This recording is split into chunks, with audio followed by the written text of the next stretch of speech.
All right, so it is 9:02 according to my clock. Of course, people are joining us from all across the United States and all across the globe. So it is 9:02 Eastern time when we were planning on getting going. I know our attendee list is continuing to climb, so people will be tuning in during our introduction, which is great. Welcome to Right Sites PechaKucha. I'm Kevin Rose, and I'm joined by a whole host of panelists, but my wife, Marta Wojcik. So Marta, if you want to. Yes, thank you, Kevin. So I'm just thrilled this is actually happening, and we've been preparing for a while now, and we have a fabulous lineup for you guys. So thank you all for tuning in. I have a privilege and honor of working at one of the beautiful Frank Lloyd Wright homes, Frank Lloyd Wright's Westcott House in Springfield, Ohio. And in addition, we also started PechaKucha City in Springfield, Ohio, about a decade ago. And it's been such a community building event. And we were extremely sad when, with the pandemic, we are denied the pleasure of getting together with our crowd for our typical PechaKucha at our local brewery, Mother Stewart's. So we started brainstorming, and this happened. This came together, and I was just so thrilled that one of those things, if you ask, you receive. You know, it's like. We reached out, and with the help of Peter Exley, our mutual friend, we connected with Mark Dytham and his team in Tokyo. So this is very international event. We have our friends in Tokyo. It's about 10 a.m. there, right? So they are a little ahead of us. But we also have people from East Coast and from Central Time and Pacific Time, all over the place, and of course participants. That's just exciting part. We have 1,500 registrants and even more on YouTube. So a lot of interest. We are going to go with a typical PechaKucha event. So we're gonna have about 6-7 presenters, and then we're gonna have our beer break, which is mandatory. And it's a social event after all. So we're gonna raise a glass, possibly toast on Frank Lloyd Wright's birthday. And then we're going to move on to 6 more presentations. I just want to say that if at any point you have to move on, or we're going to make sure that those presentations are recorded and presented to you within about 24 hours. They should be up on the main page on PechaKucha event page. So you always can catch up on all of those. Kevin, do you have anything else to add? Yeah. Logistics or? Yeah, so thank you. We did want to start off by saying that we're all here to celebrate Frank Lloyd Wright's birthday. We realize there's a lot going on around the world. Certainly there's a lot going on here in the United States. And our hearts are with the people across the United States and those around the world who are fighting for a more inclusive, peaceful, and equitable world. We're all here tonight to share in camaraderie and friendship and really show that the world can come together and celebrate things like Frank Lloyd Wright's birthday. And I'm so thrilled and excited to have the presenters that we have tonight. We really have an all-star lineup of some amazing people in both the United States and Japan who will present to you tonight. And just what a huge thanks to everyone at PechaKucha, both in Tokyo and in Chicago, for all of their help setting this up. Mark and Brian and the whole team. It's been absolutely amazing. So thank you for all of your help. I can't tell you how thrilled we were that you got excited about this and wanted to work with us. So with that, Marta, do you want to? Yes, I'm thrilled to introduce you to Barbara Gordon, Executive Director of Frank Lloyd Wright Building Conservancy. This organization saved many Frank Lloyd Wright homes, both public and private. So this is in big part why we all can be here tonight. So I want to let Barb, also, of course, big important detail is that Frank Lloyd Wright Building Conservancy is partnering with us to pull together this event. So we are very grateful, and I'll let Barbara to say a few words to you guys. Hi, everyone. This is Barbara Gordon, and I'm the Executive Director at Frank Lloyd Wright Building Conservancy. And we're an international nonprofit organization. We're based in Chicago, and our mission is to facilitate the preservation and stewardship of the remaining built works designed by Frank Lloyd Wright. And we do that through advocacy, education, and technical services. So one of our roles is to help convene the Wright community around shared initiatives. And so tonight we're thrilled to be partnering with the Westcott House Foundation, all the presenters from the Wright sites around the world, and the PechaKucha headquarters in Tokyo. And so while every Wright building is important to us, we have no favorite children, the Westcott House holds a particularly special place in the Conservancy's history.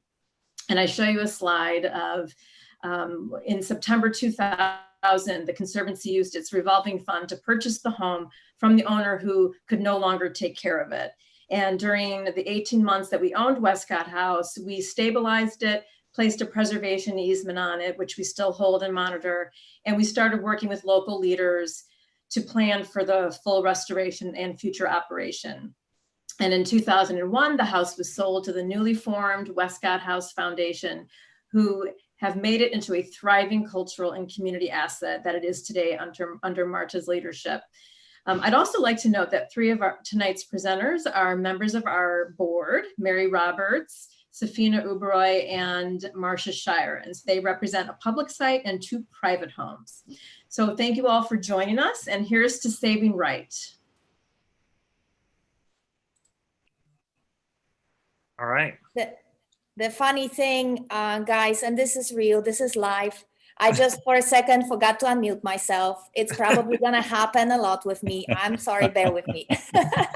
So we want to give an opportunity for you, all of you, to see our gallery of.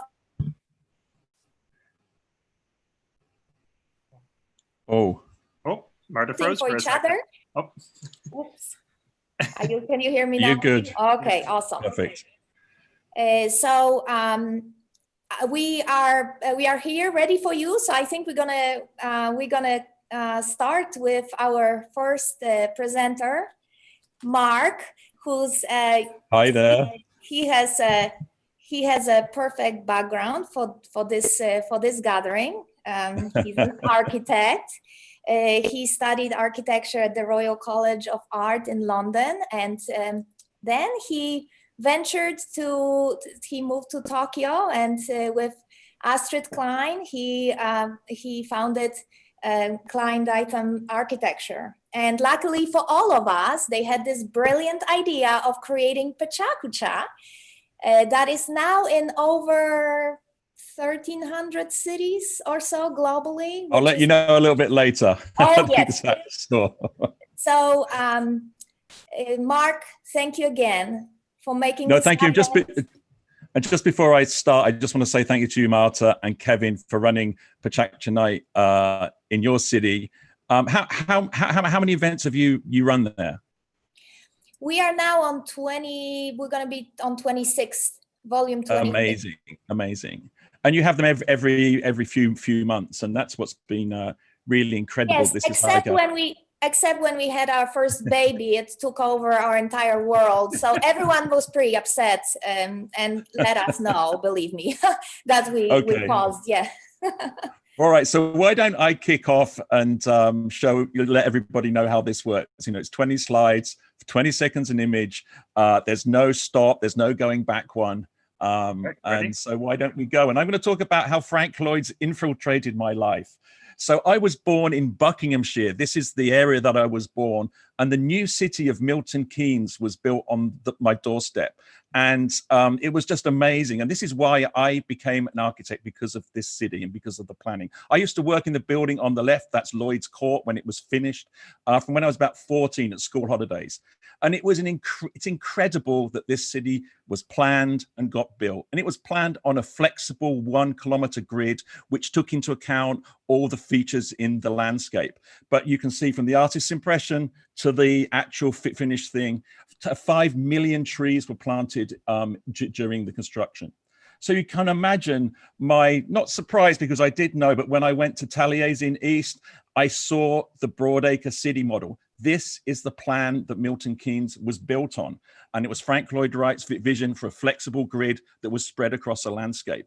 And I couldn't believe the similarities in the images. And that's why I became an architect. So I also got fascinated by his work, not by his bigger projects, by his smallest projects. And these were the Usonian homes built from 1934 onwards to about 1950. 60 of them were built. And this is what I did my dissertation on at the Royal College of Art. And this is a Herbert Jacobs house built in 1937. Extremely modest. It was the American dream, own a house and a car. And in fact, Frank Lloyd Wright invented the carport. So instead of a garage, you just put your car under a roof. But really beautiful lines. And I visited 20 of these homes and stayed in most of them, which was incredible. The Usonian homes were L-shaped, so they were very passive. They faced south, and so they gained as much energy as they could from the sun. The owners were fantastic. Remember, this was nearly 40 years ago when I visited these homes. There was no internet. Everything had to be done by letters. I don't think faxes were even going then. So this is the Van Brown house. Mr. Van Brown still lived there when I visited. He was a dentist. And many of these houses were made from concrete blocks. And Frank Lloyd Wright would send out the plans. He would visit the site, draw it, send the plans. And these were self-made homes. And the dentist made the molds from his amalgam, from the stuff that you make the molds from your teeth from. And these are the actual blocks that he had a few spare. And there's my first Swatch watch 40 years ago, giving it a bit of scale. But it was really fascinating that these were sort of these hand-built kit homes. As I say, Wright planned 60 of these. And it was really amazing to travel around America and see nearly 20 of these. As I say, they're extremely modest, but very modern. And the furniture here is incredible. And this house has been lived in, but the owners lived in it from the moment they built it. I'm not sure if they're still alive, but Frank Lloyd Wright visited them twice, once planned and once by surprise. So he was very interested in how his properties and his buildings were used. As I mentioned, they were made from blocks, and these blocks could be given different patterns. And what's been interesting putting this together, because we're architects now, we have our own practice in Japan, but did this influence what we get up to? So this is Daikan Yamati site. It's a bookstore in Tokyo. And there are those blocks which have sort of crept into our work. So this is one of the most famous bookstores in Tokyo now. It was built 9 years ago and has won many awards. And just to put our work in context, this is Ginza Place. It's on the main crossroads, the epicenter of Tokyo in Ginza. And it's a global showroom for Nissan cars, and it's a mixed use above. But, you know, from Frank Lloyd Wright and Milton Keynes and making me an architect, it's kind of coming full circle. We also run a gallery in Tokyo called Super Deluxe. And at the dawn of digital photography and Keynote on the Mac, we started running these show and tell evenings. Architects get up to lots of interesting things, but they don't have a platform to show and share their work. So we came up with this idea of showing 20 images for 20 seconds each, because you know what, architects talk too much. And PechaKucha Night was born. PechaKucha is the sound, it's the name of the sound of chit chat in Japanese. PechaKucha, PechaKucha, PechaKucha. It's an onomatopoeia. And from a one-off event, this started to spread around the world. One of the key things is that we're a bottom-up presentation format, and we're trying to find the hidden heroes in cities, people that never normally have a stage. So this guy builds scaffolding around some of the tallest buildings in Japan. He's 63. He'd never spoken before. This is the first time he'd taken to the stage. And from this one-off event in Tokyo, over 17 years, we've now spread to 1,233 cities around the world. And it is really amazing. We don't promote the format. We don't charge for the format. And I think that's one of the reasons it's spread. The only person I've asked is Peter Exley in Chicago. But why has it become so popular, so successful? Well, I think it's a simple framework, 20 slides, 20 seconds. It's fast, it's fun, and it's friendly. And it gives you a very simple framework to hang your story on with a start, a middle, and an end. And that's why it's being sort of really loved in schools. But I'll talk about that a little bit later. The other great thing is it's just not a format, it's a community too, yeah. And it's like the circular economy. The format promotes a community, the community promotes a format. And that's why I think this has been so successful and has had the longevity that it has. We grow by 10 cities a month, every month, which is really, really incredible.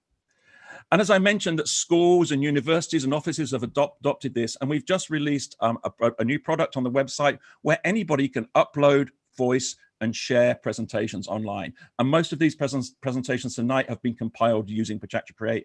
And I hope you can go across to the website and check it out too. It's really great for schools, really great for teaching kids how to present.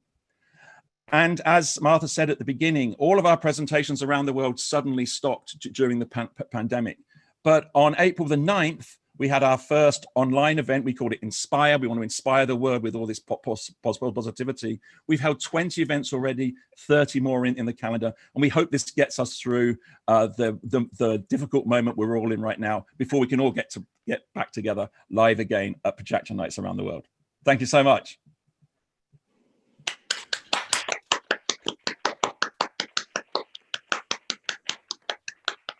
Okay, now you can hear my clapping. Here I go again. You see, I'm on mute. All right.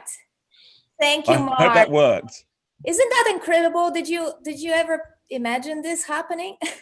No, I mean, it's really, it's been really lovely, as I say, putting these slides together. I had to buy a slide scanner. That was a funny bit because all these were taken on Kodachrome, you know. But yeah, this connection from Frank Lloyd Wright being the, you know, basically the master planner of Milton Keynes. It's the most successful new town in the world. Going full circle, because the architects there worked in the US, they'd come from Mises' office and SOM, they persuaded me to go to Chicago. And when I went to Chicago, I was hosted by the Frank Lloyd Wright Home and Studio, who picked me up from O'Hare Airport, Mr. and Mrs. Furlong, and I stayed with them for 3 weeks in Oak Park. And that's really where I got my addiction to Frank Lloyd Wright. No better place, really. Fabulous, yes. Well, thank you for such a great introduction to really such a nice segue. Now we're gonna go to a private owner, a private homeowner of the house. Sorry, there are some sirens. By the way, I know I was following chat, and just to make sure, you know, I know that some people, a few people, thankfully, I don't think that many, but had some problems with you know, hearing audio or anything. You know, I think that possibly you. Oh, Marta froze again. I'll go jump to the in main here. event. Yes. You froze again. We're. Yeah, it's just, you know, technology is wonderful as long as it works. So can you, it's okay now, right? So I would say that maybe try to go between, you know, if you want to check out the event page and see the live stream, if that works better for you. It seems to be working for most part for all of us, I think. So I just hope this will pass and you can all hear well and see us all. So we're going to move on to Safina Uberoy. And Safina will talk to us about this splendid house of hers, Tonkens House, which is an incredible, beautiful building here in Ohio. Safina is an award-winning filmmaker who turned to be a quite avid preservationist. She grew up in India before migrating first to Australia and then to US. And she had incredible career as a filmmaker. She directed primetime documentaries for the BBC, for ABC, CBS, PBS, and ESPN. And her internationally acclaimed feature includes My Mother India and A Good Man. She's a board member of the Frank Lloyd Wright Building Conservancy. So I will pass it on to Safina. Kevin, if you can make sure that we have, I'm gonna mute myself. Safina, are you ready to go? I am. All right, here we go. Hi, my name is Safina Oberoi, and I own a Frank Lloyd Wright designed home, or rather, should I say, a house designed by the esteemed Mr. Wright owns me. That is the most truthful thing I can say about an experience which has been equal parts exhilarating and searing. 5 years ago, I was totally unqualified to be in this position. I didn't know about Wright. I hadn't studied architecture. I wasn't even American, but I was in love. And maybe that counted for a little more than I realized. The Tompkins house was the first thing my husband Lucas and I were equally and totally passionate about. Built in 1955, the Tonkens house is a Usonian automatic, a bit like what Mark just mentioned, one of Wright's last iterations of modular, low-cost housing. The Tonkens house was a gem. And Beverly Tonkens, from whom we bought it, had maintained it beautifully. For the first few months, I just played Lady of the Manor. I felt fabulous. But ownership of a historic home comes with special responsibilities, especially in the US, where there's little or no government support.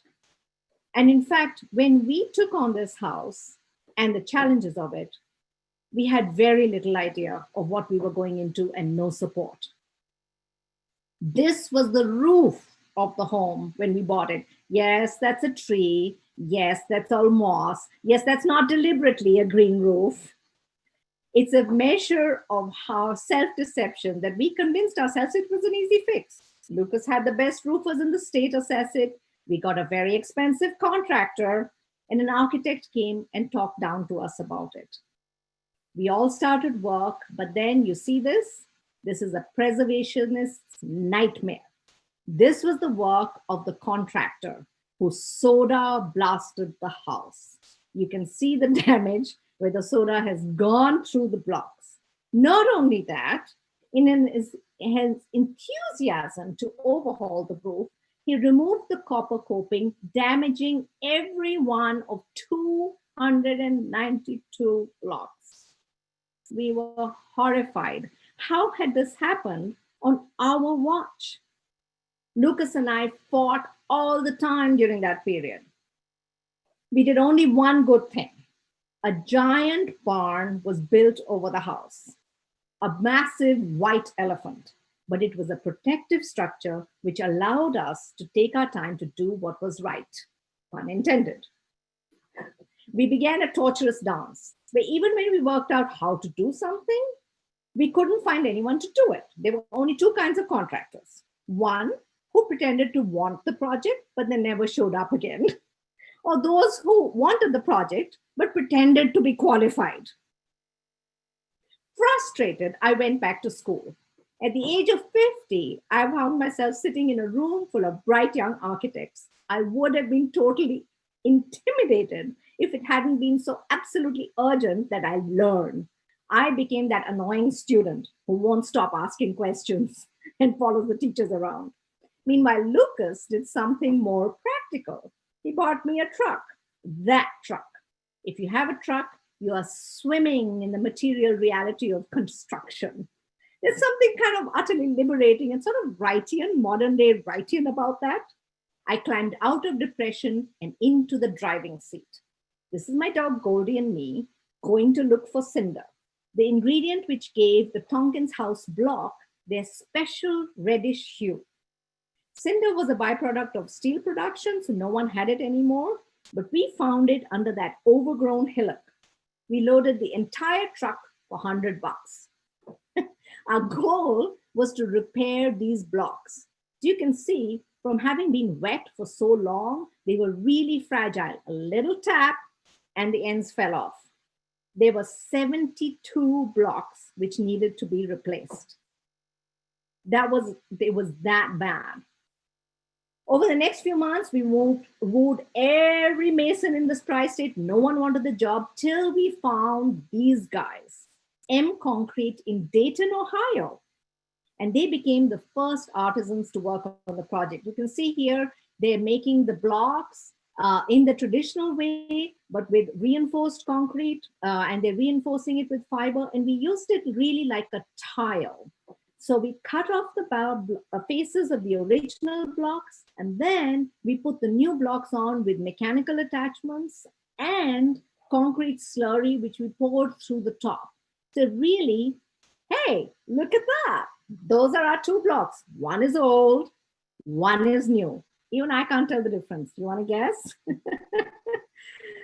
It's the one on the right is the new one, but pretty damn close.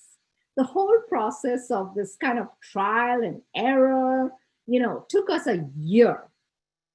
And it applies to every other part of the project, whether it was reinforcing the cantilevers, strengthening the roof structure, replacing the electrical system, doing the data, improving the drainage, laying the insulation, working out how a bitumen roof could work.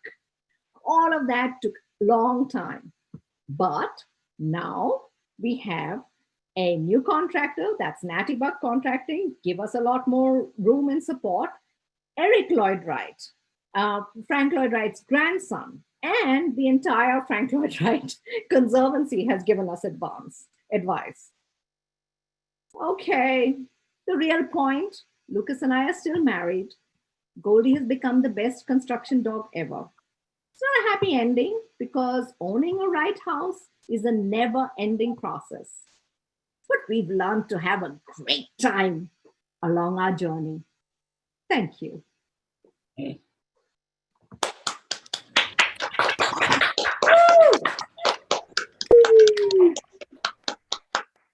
Safina, we see a lot of in chat, a lot of people just rooting for you and like just being amazed with the work you're doing.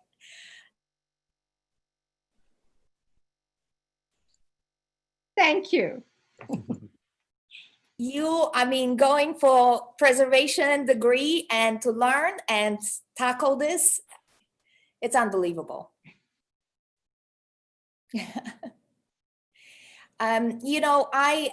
Just a quick note, I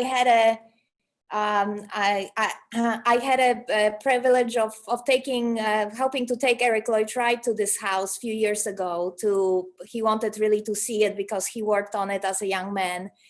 And it's just so emotional. And to see him being the grandson of Frank Lloyd Wright, to see this house and to kind of chat about it, and then to see you take it on, and Beverly Tonkens, the former owner, saying how thrilled she was that she found you, that you meant to be there to take care of this place, because as we know, this is not just buying a house. This is taking care of cultural wonder. So, but Beverly actually did a beautiful job on the house. It was really only when they vacated it, waiting for a new owner, that it really deteriorated. It was really tragic. But Eric was wonderful. He came, he was in his 80s, he's really quite frail. But every time he looked around, he remembered he was here at this site for 18 months. Mm-hmm. He really was.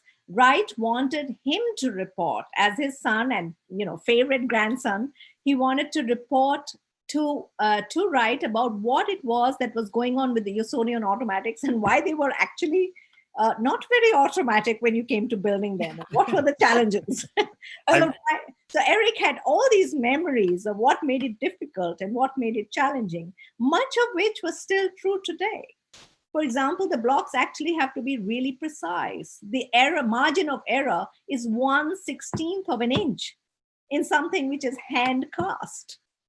Safina, that was exactly what I was being told by the house I went to, where the owner made it from his dentistry amalgam, and he said they had to be incredibly precise. I remember that really clearly, so I'm totally goosepimply seeing your house and your story. It's absolutely fascinating. Thank you so much for sharing it. It's a really awesome story, amazing, and congratulations and thank you. Yeah. So I remember when I took Eric Lloyd Wright to the site that day, he walked up with a cane and he hit the one little step. You have a sidewalk with one little step in it, and he hit it and he said, "That is the mistake of a young architect." Because he was the one that specified that step to be in there. And I'll always remember that. It was quite a privilege to show him the house. But by the way, one of the attendees, Jeff Bartel, said, "Not sure I'm even brave enough to take on Frank Lloyd Wright Lego set." Inspiring. Well, that's awesome.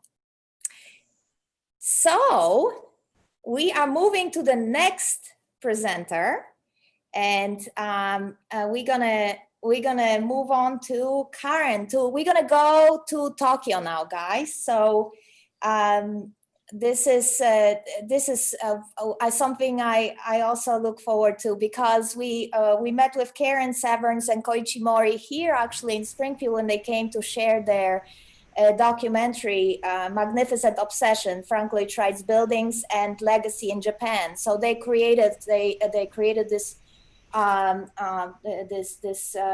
wonderful documentary that really tells the story of Frank Lloyd Wright's buildings in Japan. And Karen is a Tokyo-based writer, speaker, and documenter of Japan's architectural heritage, with an expertise in Frank Lloyd Wright. So we are really thrilled that she's joining us.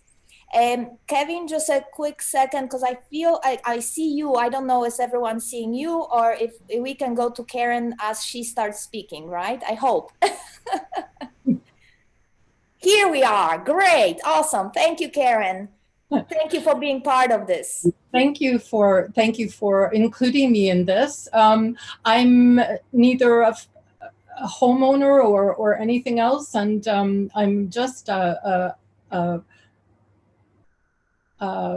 cheerleader, and I'll do my best to tell you what's going on with Frank Lloyd Wright in Japan, both in the past and today a little bit. Okay, we can go then. Thank you. 15 years ago, on the 100th anniversary of Frank Lloyd Wright's first visit to Japan, Koichi Mori and I made a documentary about his work and lasting legacy here. We dared to suggest that he did not only take inspiration from Japan, but also gave back. Let me share some of our proof with you. Wright was born in the same year that the Tokugawa shogunate fell, ending almost 3 centuries of Japanese isolation. By the time he arrived on his first visit in 1905, the feudal era cities had already been transformed by European style architecture.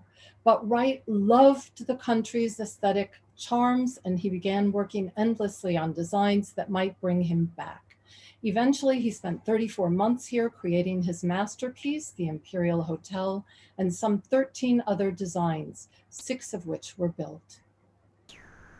Wright was obsessed with making the Imperial seismically sound as well as fire resistant, and his innovative cantilever construction passed the test on the hotel's opening day when a massive earthquake leveled Tokyo. The Imperial stood strong and became Japan's #1 tourist site. But sadly, it didn't survive the forces of commercial development. Despite a worldwide preservation campaign, the hotel was torn down in 1968. The good news, however, is you can visit the reconstructed front lobby and reflecting pool at Meiji-Mura Architecture Park near Nagoya. The Imperial always insisted that its restaurants and 5-star service made it famous, not Wright's building. But it's clear the 1970 hotel could do with a facelift. Rumor has it a new design is coming for the 100th anniversary of Wright's Imperial in 2023. In 1922, Wright built Jugakuen, the School of the Free Spirit, for Japan's first female journalist, Motoko Hani, who wanted her daughters to attend a progressive girls' school. Here's Wright with Madame Hani in the front and the first students. Like the Imperial, Jugakuen was also slated for demolition, but a 10-year global preservation battle prompted the Japanese government to change the laws about building reuse after historic designations, and it's now one of the most popular wedding and party venues in town. In 1924, Wright's right-hand man, Arata Endo, here in the white jacket, oversaw completion of a summer house for sake brewer Tazaemon Yamamura. With mud walls and tatami mats in some of the rooms, it was a unique fusion of East and West. Demonstrating Wright's genius for spatial composition, the house was built into the hillside, allowing breathtaking views. After the war, it was saved by Yoroko Steel Company, and they've spent millions of dollars keeping it up to code for 20,000 visitors every year. Wright's impact on Japanese architecture in the 20s and 30s was immediate and widespread. Here are several buildings that evoke his early designs. But another great influence has been through the men who worked with him on the Imperial Hotel and went on to transform Japanese architecture. Arata Endo at the far right in these images was the first architect to share design credit with Wright, both for Jugakuen and the Yamamura House. He went on to create hundreds of buildings, but his crowning achievement came in 1930 when he designed a new hotel near Kobe. Koshien Hotel pays tribute to Wright's lost Midway Gardens in Chicago with multi-tiered rooftops and light towers rising like beacons. It's been beautifully preserved, and it's now the centerpiece of the architecture program at Mukogawa Women's University.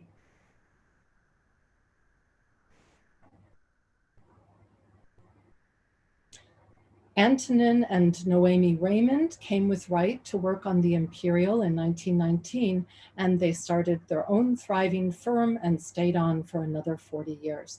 Like Wright, they emphasized Japan's singular relationship with nature in their work and designed all the fixtures and furnishings. But Raymond was dubbed a violent evolutionary for his experiments with building styles and materials. And he followed in Wright's footsteps by opening the eyes of Japanese architects to the possibilities of their own traditions. Raymond apprentices, including Junzo Yoshimura and Kunio Maekawa, were at the center of Japan's mid-century building boom. Their direct influence impacted the next generation, like Pritzker winners Kenzo Tange and Aratari Sozaki, contributing to their global prominence. But of course, Japan had also embraced the cult of Corbu. Post-war architects pivoted toward more adaptable, easy-to-build European modernism, and Tokyo was soon overrun with concrete and steel.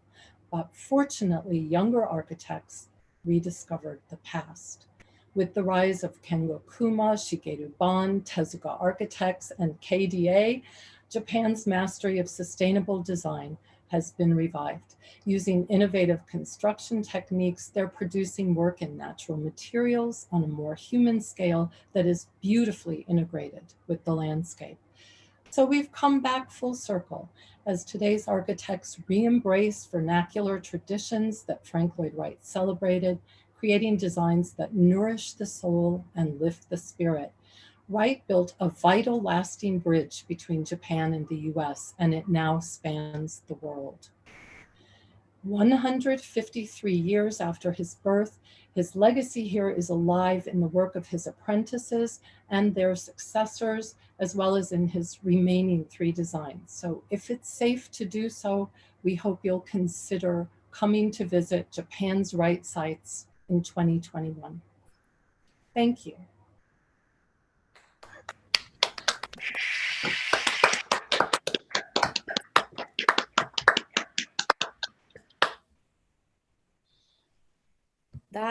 That was amazing, and we knew it would be amazing because you guys and Koichi is you both done so much for Thank this you. legacy and make us understand just what this all and how complex that legacy is. It's incredible. The continuum. And I'm glad Mark spoke about that today, because we've known for years, every time we go to a PechaKucha event, we've known that in the back Thank you was so much. Wright-related history, which he never really talks about, of course. So today was a good opportunity for him. Well, I'll tell you a little story. So Karen, thank you so much. You guys, the film is always amazing, and your understanding and the way you've archived right here is just second to none. But the story is, Astrid and I arrived here in 1988. We stayed in Ikebukuro at the Kimi Ryokan, and we just landed, and we went out for a walk the first day, and we walked past Jugakuen. And I'm like, that's a Wright building. That must be, we hadn't done any research. I'm like, that is, Astrid's like, no, come on. I mean, it's a Wright building. So we tapped on, went in, we spoke no Japanese. They'd showed us around. There's a guy standing on an original Frank Lloyd Wright chair, balancing, changing a light bulb. And I'm thinking, you must be joking, but there's all that original furniture in there. It's incredible. And you got to see the original Jugakuen Ryokan before it was restored and sort of completely rebuilt. Correct. Yeah, and I think we're still being used as a school then. Yeah. Amazing. Wonderful. Thank you so much. Thank you. Thank you, and I hope you come back to us, to Springfield and to US sometime soon, because we want to see you. And I believe your documentary is available online, right, for purchase. So it should be there somewhere, and it might even be online for free. So everyone can watch. It's an incredible work. Thank you for all you do. Thank you. So now we are moving to Taliesin.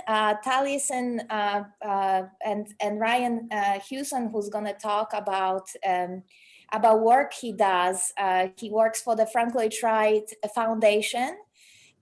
This is an organization that owns Taliesin and Taliesin West. So Ryan will talk to us about preservation efforts, and as we all know, I think, if we ever visited a Wright site, the work is quite complex and quite scientific, and it takes quite a bit of knowledge. So, especially Taliesin, it's such an incredible work, so important in terms of understanding Frank Lloyd Wright. So we are really grateful that Ryan will share his expertise and his experience of tackling this task of preserving site like Taliesin. I just gonna need to now ask Kevin if you could figure out how to make Ryan visible. Speaking, he'll be visible. I'm still not Probably visible. Here we are. Here you Here are, I am. Ryan. Thank you so Thank much. you, Marta. Thank you. Yes. All right. Yes. I am Ready? Yes, I am. So here we are seeing an overhead view looking over the full Taliesin estate. Down and to the right is the Hillside Homeschool. In the middle of your screen is the Midway Farm. That's kind of in the treed area. And then very up and left around that circle drive, that is Taliesin itself. Now we're going to zoom in a little closer into Taliesin. Boy, does 20 seconds go by fast sometimes and slow others. Right in the middle of your image, horizontally and vertically, you'll see a tree, and that marks where the T-circle is what we're going to be talking about. What I'm going to be focusing in on here today is kind of leading you through a little bit of that process. But first, let's go back to 1912. This is a picture of the T-circle in 1912 from Clarence Fuhrman. And so we can see how it looked back then, because another thing I think we're going to see, and we've seen a lot of these presentations, but it's just change over time, and that is something that is true of all Wright buildings, especially Taliesin. And now we've switched into the view, just skip a little ahead to after the work was completed. This is a view taken just a couple weeks ago from the same vantage point, that is the same fireplace mass over there to our left. And so we can see how that has changed over time. this is the first, and then this is the first appearance of the T-circle in a Taliesin 1 drawing circa 1911. Because that is the T-circle started with Taliesin 1. Taliesin was originally built. And so now without further ado, this is where it started. This is what it was looking like when we started in. As I said, the T-circle was started in 1911. We have pictures of Taylor Woolley, one of his workmen working on it actually. And that's how we knew there weren't any foundations actually. And now before we start our work, this is a plan view that was done by our office. The shaded areas show you where there's stone loss. And then the dark black areas are the cracks. And then those are numbered. You might do that. You might see that in like a grid in a plan for like structural grid. And then this is an elevation of the same thing to kind of understand and be able to talk about what we're doing. And then we were able to use the cracks were basically already pre-broken areas that we were able to jack against. So we were able to use those. We were able to use, let's say, what the site gave us in that instance. Now we'll zoom into one of the cracks. I believe this is crack 7, but I don't quite remember them all at this time. And so you can see this is before our work here. And this is sort of what it looked like before we've got to start doing the hard digging and kind of slow. It's a period of slow, subtle steps. So the first obviously was take pictures and document that. And then we started to dig underneath the T-circle. Well, you don't want to start digging underneath massive blocks of stone without some support and kind of going slow. So that's what you're seeing here is some jacks in place to help us hold it and also push it subtly. We're not didn't need to push it very much. This is another image just giving you a longer view of that. And so that allowed us to excavate underneath. And what you see here is the formwork for the grade beam. And then below that are piers that extend 4 feet to get us below the frost line. And this image again to the left is where that crack was. And then this shows you the finished line of the grade beam. And then underneath that, we had to also pack some mortar just to close any gaps there. And we had to do a little, you'll see, we had to do a little work with that to work with the grade. So we didn't have any concrete exposed. Here it is with all of that underpinning complete. You can see that it's over on the left and it's kind of going around and has some little steps in it, help with water retention, help to move water away from it. And then you can see we started on the next step. And then here it is when it's here it is at the end with the stones that we had taken away, replaced in place, the mortar replaced. And then you can see some places where we had to do some repointing. So it was a series of small steps that got us here, you know, day by day, sometimes hour by hour, minute by minute. This picture here, of course, when we're starting this, we had to figure out what the actual radius of the T-circle is. And that table actually has a mark on it where that radius is. And then to the left, you see a piece of plywood that looks rather unassuming. That's pretty important to us because that was a piece of plywood that helped us keep track of the radius as we were going around. So we're making sure that we're laying the stones in the same pattern. So there were a lot of different things that we use, levels and transits. Now we're seeing a picture of the seating area before we did the work. What you can see here is there's been some loss and deterioration. And of course you see a lot of parging. Parging is typically where you use mortar and go over a surface. What happened here is with the T-circle, over time, it started to get more and more parging to repair it because it was there from 1911 and Wright kept kind of working on it. And so that's sort of where we got there.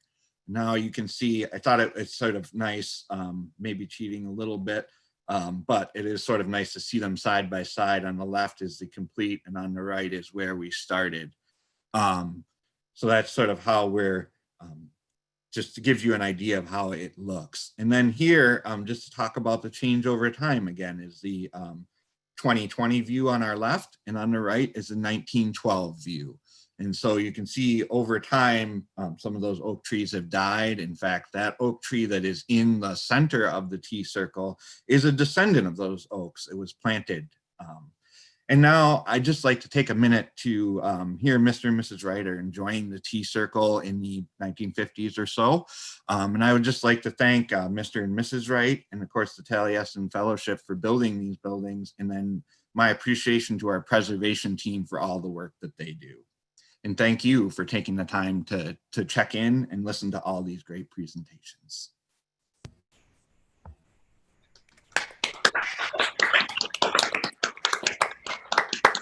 Wow, amazing. I mean, this is just like, and this is just like example of what you guys go through to keep this place alive. Yeah. Yes, it was the work of Wright's lifetime, and it will certainly outlive me. There will be other people working on this for sure, which is great, I think, which is really good. Yeah, I just want to say what an unexpected set of presentations is building here. That was really incredible, and I think there's some more Wright site PechaKuchas coming up, because I think there's so many stories to tell. It was amazing. I'm going to say one tiny short anecdote. When I went up to Taliesin East on my first trip there, I stayed for 6 days, and the deal was you could stay for free if you help farm, cut the grass, cut the hedges, or do work on the property. So I'm not sure if that still goes on, but that was 40 years ago. But it was really, not 40 years ago, 35 years ago. But that was really amazing. Yeah, it's great. It's an amazing experience, and if you have a chance to experience the buildings in this way, it's really, really excellent. Yeah, amazing. So now we're gonna go from a public side back to the private homeowner, and we're gonna highlight the work that Marcia is doing with. And Marcia, I need your help. I meant to ask ahead of time so I don't make fool of myself, but it's Brandy's house, I believe. Brandy's house. Oh, right. Well, thank you. And Marcia and her husband, John, purchased this beautiful home in 2013, right? Yes. As Barbara said, Marcia is also a board member of the Frank Lloyd Wright Building Conservancy and takes particular care of homeowners group within that organization. She's a marketing, communication, and public relations professional. But I think you just happily retired, right? And now you can enjoy this home of yours. Yes, that's right. So we're gonna move ahead if you're ready. I'm ready. Awesome. Here is a story I tell to many visitors, a small tale of tea for two and home repair. It is made large because it is about Frank Lloyd Wright and our sincere desire to honor a masterpiece while still living in it. I would like to welcome all to Ray Brandes' house, designed by Frank Lloyd Wright in 1952 and built by Ray Brandes in 1953. Have you heard the term Usonian? Well, that's the style of our house. My husband John and I bought Brandes' house in June 2013. Under the window is half of what Wright called the workspace, the side of our kitchen where this tale of woe takes place. As you can see, the components of the workspace are seamless, and I mean seamless, stainless steel for the backsplash and cooktop, and cherry wood for the cabinets. I'm going to let you in on a little secret about us. We love tea. We brew all kinds at Brandes' house. There's always a kettle on. If you want to know what's in our kitchen drawers, well, take a look.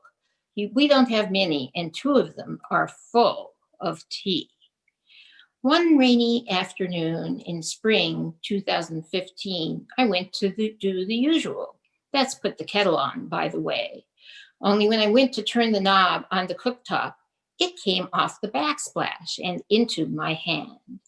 Our usual delightful tea break was delayed by about 3 months. The top half of this slide is what the two halves of the knob looked like, and the bottom is what the two halves were supposed to look like. Part of the post was now sticking in the knob. We were talking about those most dreaded words, historic home repair. The owner of the local repair shop came for a look because it turned out he was mostly just intrigued by the idea of a cooktop designed by Frank Lloyd Wright. He arrived within a half hour and didn't charge for the visit. He also couldn't fix it, but fast and free. When you have a home like this, it is helpful to have a skillful architect as your fix-it guy because, believe it or not, this is what architects have to do for historical homes and architectural treasures. Figure out how to fix the unfixable so their clients can get the tea kettle back on. Our architect offered 4 possible solutions at a number of different price points, levels of difficulty, and levels of historical accuracy. Fixing our historic cooktop was going to be a time-consuming act of balancing options.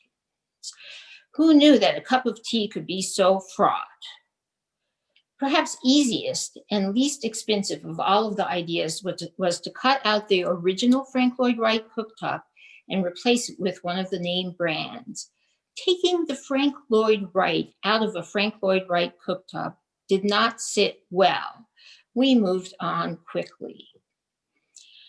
Replacing the entire stainless steel backsplash was the most extensive and expensive option, and would most likely have led to an entire renovation of the kitchen on both sides, as the clash of new shiny stainless steel would have made the original surface patina look odd and unbalanced. Deactivating the backsplash knobs and adding new knobs to the front wood panel was another reasonably priced potential solution. With double knobs, a rather confusing final outcome and some wiring issues to be worked out during installation. The final option was to create a panel in the backsplash, which could also be used for future repairs. Thus, fix the knob and wiring and then reassemble. A difficult repair that required really careful craftsmanship and not the most expensive at all.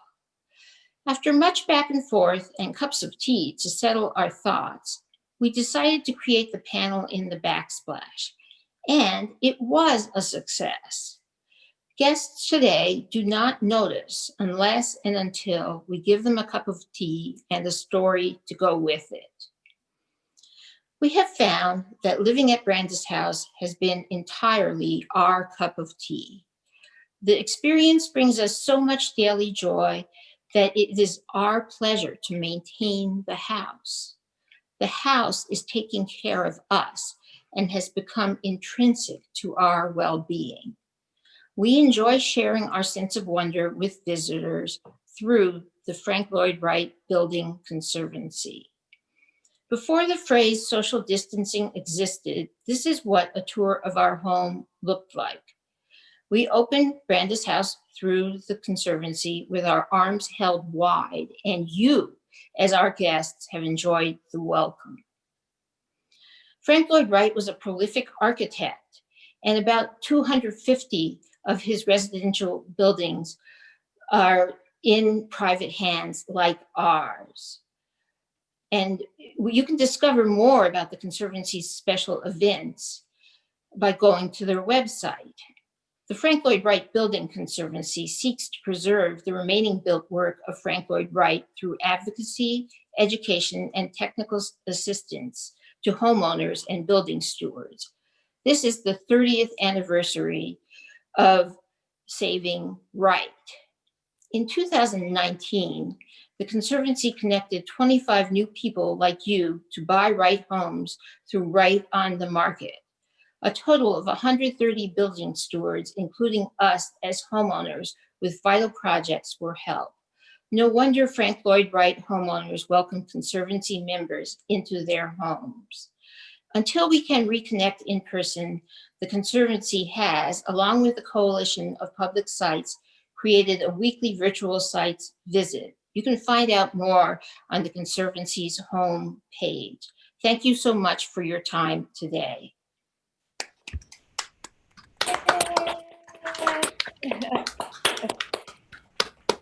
Hey, Masha. Fantastic. Oh my goodness, right? It's, yeah, I mean, I complain about complexities of restoring our house, but this is like a whole new level. Because truly you are the stewards of the house. You are owners, but also stewards. I think the point is that historical renovation is never about doing it. You can never do it exactly the same as how it started. And you have to really, even with something that seems so simple, it never is that simple. And even something that sounds simple turns out not to be simple. And it takes a lot of thought. It's like a thread. I mean, we heard from Safina and now from you. It's not for the faint of heart, that's for sure.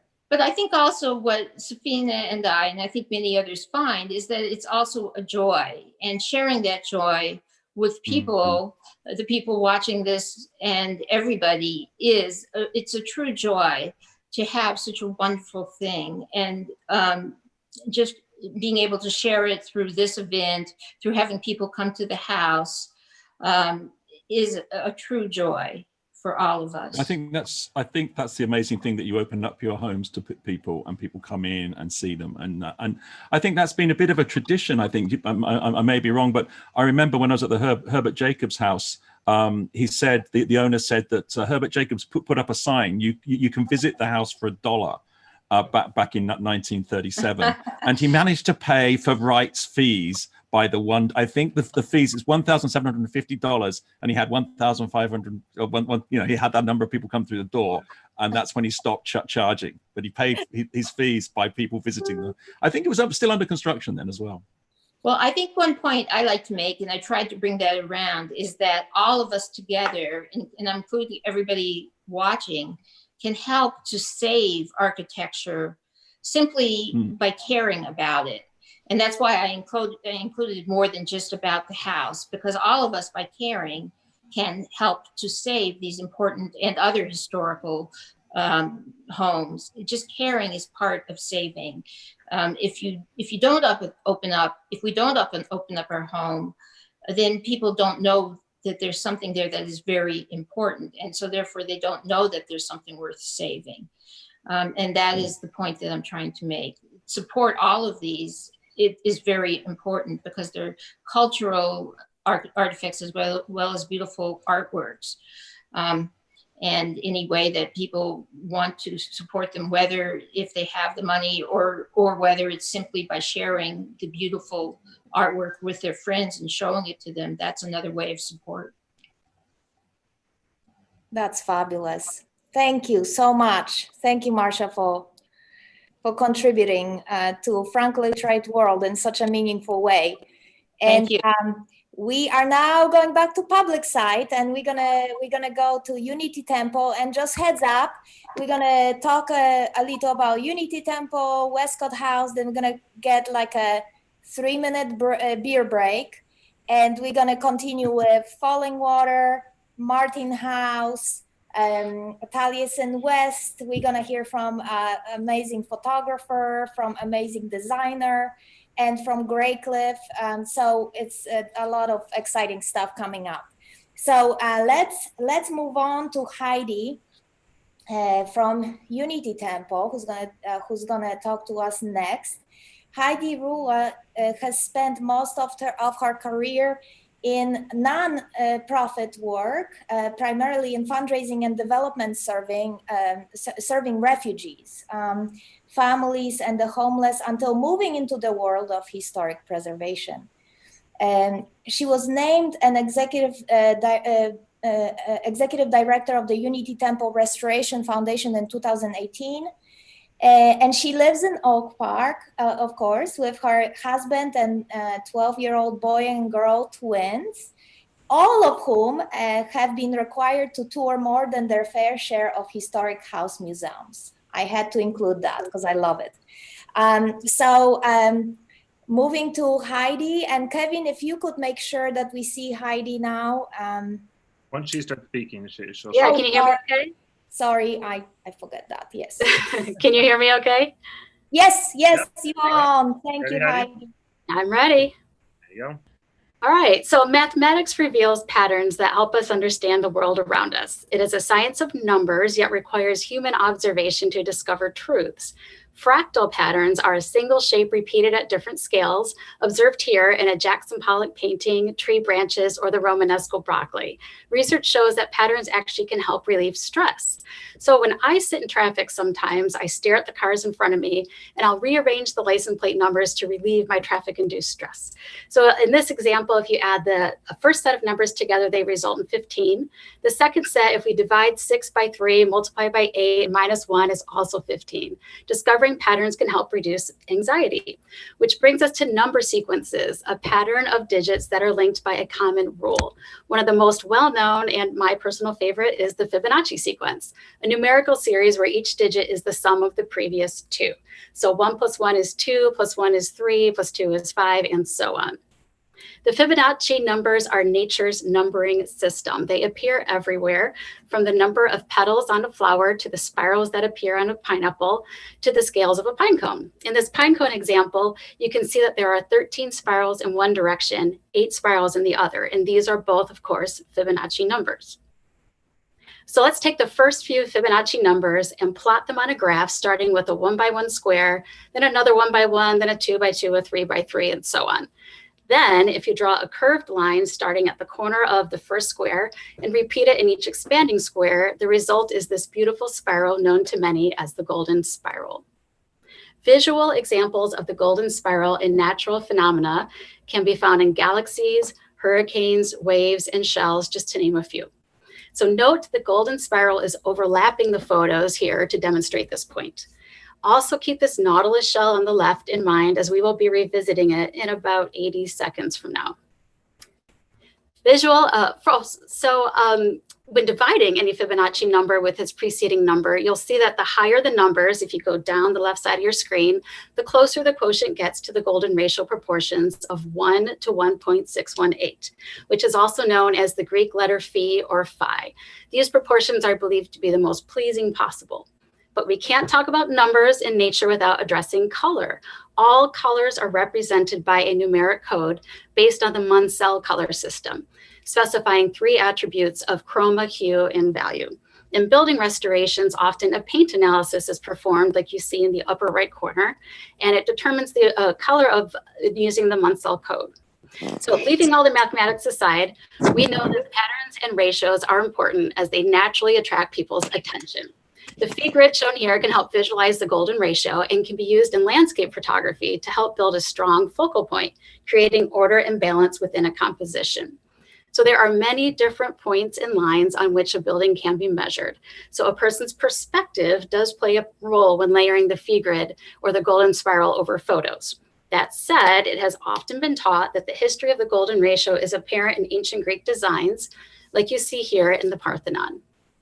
People have discovered many outstanding works of art and architecture that respect the golden ratio. Leonardo da Vinci, for one, was well known for his intentional use of these divine proportions.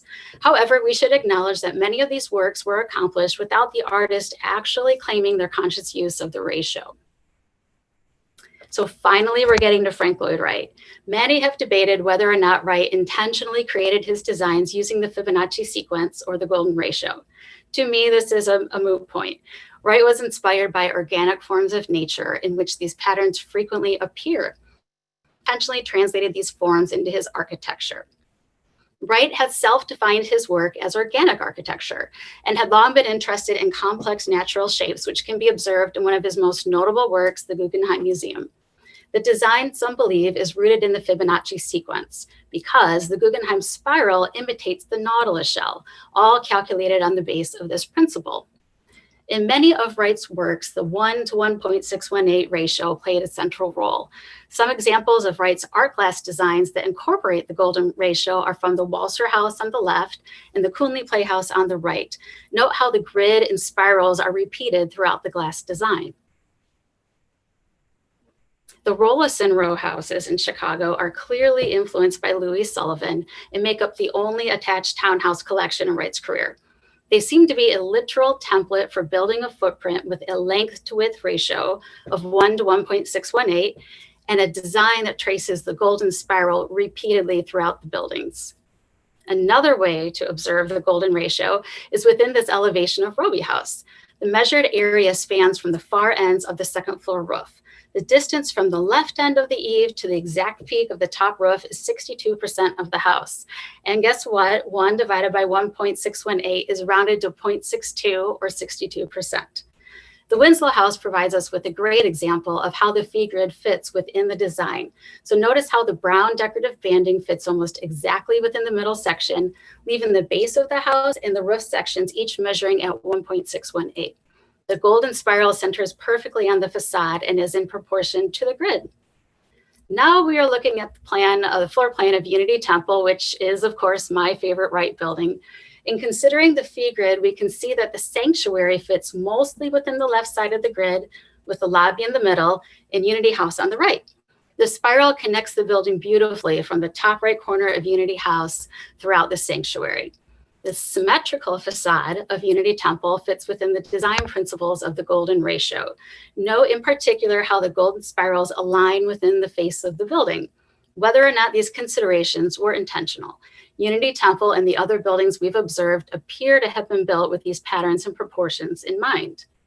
So there has been dispute among mathematicians and architects about the factuality of the golden ratio being represented in architecture. To me, the most important takeaway we have is not to argue the design intentions, but rather to observe these patterns and sequences in nature and architecture and to find the beauty in numbers, just like Frank Lloyd Wright. Thank you.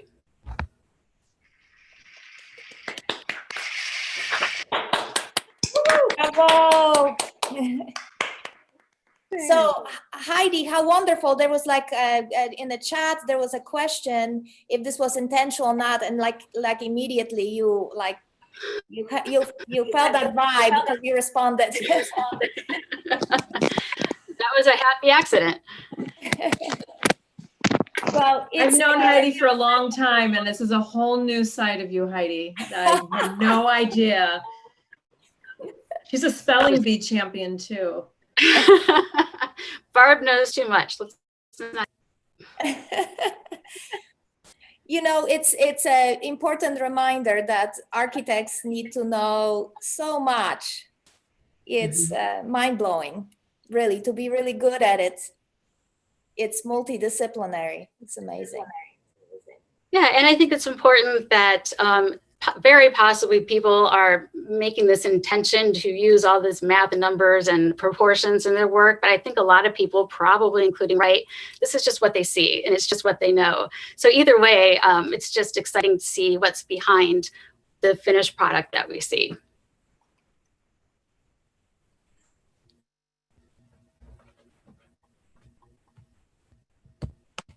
A lesson in math. You know, I'm often worried about my kids soon. I'm gonna need to like tutor them, and when it comes to math, I'm really scared at the kindergarten level, pretty much. So this was a really a great lesson for me. Thank you.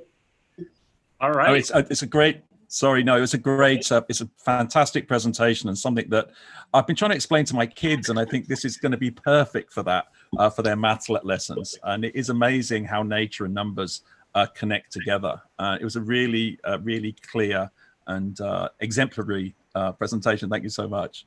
And we love your light behind you. My son built that for me. He's 12. Oh, really? Wow. I'm very proud. Even better. Great job. Brilliant, brilliant. All right. So it now is my duty to introduce Marta Wojcik. As some of you know, Marta, or if you tuned in at the very beginning, Marta is my spouse. We also work a lot together, so she often has the responsibility of introducing me when I'm giving lectures or things like that, and she always takes the opportunity to poke fun at me and try to get the audience laughing. I will not do that, Marta. I was mainly because I'm not quick enough on trying to think of a way to do it. But I will introduce you quickly, and then we'll get going with your presentation. So Marta is the Executive Director and Curator of the Wescott House, which she's going to talk about tonight. and is one of the co-organizers, along with me, of PechaKucha, Springfield, Ohio. She's worked at the Frank Lloyd Wright House for 15 years now, and she grew up in Krakow, Poland, which will factor into her talk. And she has in her introduction that life is very busy with our 5-year-old son, Jacek, and our 3-year-old daughter, Zosia. By the way, Marta, they are asleep. I've been texting the babysitter. This is the first time someone has entered our house in, 3 months? So I was worried they weren't going to go to bed tonight, but they did go to bed tonight. And we are good to go. So you can not worry about them and focus on your talk. Are you ready? Yes, I feel much better. Good. All right. Well, I'm ready. Since my job is about interpreting a house to the public, I often think about an idea of a house and what it means to different people. Until I was in my late 20s, I lived in crummy little apartments. So personally, for a while, I did not have much personal experience when it comes to a house. A block of flats I grew up in was a product of a communist Poland. Today, when you visit Poland, you can even book a visit to one of those apartments, furnished in the socialist style, of course, with a shot of vodka and a slice of bread with lard and pickles. The first home I ever lived in was a Victorian-era gargantuan house that my husband bought before we met. Yes, you wonder if this was truly an upgrade. We fixed it some since then. We have 2 kids now, for goodness sake. Speaking of which, this is how my quarantine has been. Yes, these are my own children. Jimmy Fallon nailed it when he said no Olympics. Instead, they handing all the medals to anyone who's stuck at home with a kid under 5. But I digress. Thankfully for my own sanity, the house I work for was in much better shape when I arrived here in 2005. It is a splendid example of Wright's work from the Prairie Style era, and in 2005, it opened to the public after a major restoration. Before the restoration, it did not look so great. As a society and as individuals, we often undervalue the impact of beautiful places. Time and time again, buildings become subject to total indifference. Thank God for people who understand some places should be preserved and universally celebrated. So back to the pandemic time, my colleague Tom and I, two glorified housekeepers, or shall I say the American prairie. This is day 83 of Westcott quarantine, and we are visitorless, frustrated, and anxious, very anxious. Kevin, I'm not sure if people can see me. Extreme times really push us to do things we otherwise would not do. We found ourselves denied the most important role of hosts. Taking people on a tour, having parties, hugging, shaking hands, sharing a drink, a sensory overload under our current circumstances. So we turn to a virtual sphere. What can I say? I have been a devil, I have been an angel. I took repeated shots of simulated fall, which painfully reminded me I'm a middle-aged woman. I don't like myself on camera, but due to Wright virtual visits, I pushed myself to learn acting for dummies and do what I can. I recruited my family to make a large heart out of wooden crates. I recreated a scene from Love Actually. The quarantine turned me into an attention seeker, that's for sure. And yes, my dear husband and my friends went along and helped me respond to Chrissy Teigen Photoshop challenge. You may ask, why do we try so hard? Because I believe fiercely that our creativity can lead us through the hardest of times. I believe that our creativity can help us cope, and I can make others feel better. I guess I'm trying to say I've been holding to my own creativity as my lifeline during this time. And it is about something bigger. It's about pushing myself to be creative for the cause I believe in. When I ask myself what has been the most important role of this place over the last 15 years, it is its potential to spur new and unexpected creativity. My favorite memories are related to the experience and art that artists created in response to this iconic building. In 2007, we invited a Japanese-born and Seattle-based painter, Junko Yamamoto, and a Japanese rock band, Soft, based in Kyoto, Japan, to Springfield. You cannot deny the impact Japanese culture had on Wright. This was our contemporary spin on his magnificent obsession. I will never forget the thrill of hanging Junko's work, contemporary, yet steeped in layers of her identity and culture, on the walls of Frank Lloyd Wright home. Some people told me not to mess with art exhibits in this house. At that moment, I was particularly happy I did not listen. So the band Soft is coming. All 6 musicians are on their way, all the way from Kyoto, and we are anxiously preparing for their performances in 3 different cities and 4 different venues. Then we get a call. They got detained by Homeland Security at the Detroit airport. We cannot quite understand the reasons, and of course, as we go back and forth on the phone with Junko translating, we wonder, but they are here perfectly legal. So what's the reason? We may actually never exactly know what turned Homeland Security officer against our friends, other than maybe this is a case of lost in translation and possibly a complete lack of sense of humor. It actually took our United States Congressman and his willingness to help starving artists to intervene. Did I mention we tried everything? After about 36 long hours, the band got released and we did our Right Now event. Real people, real artists are those who transformed this house for me to the point that I can no longer view it as a frozen moment in history. People make this place a living house. And to think it has been possibly because over 100 years ago, an architect, Frank Lloyd Wright, had an amazing creative idea. Thank you all. Yay, Marta. Thank you, thank you.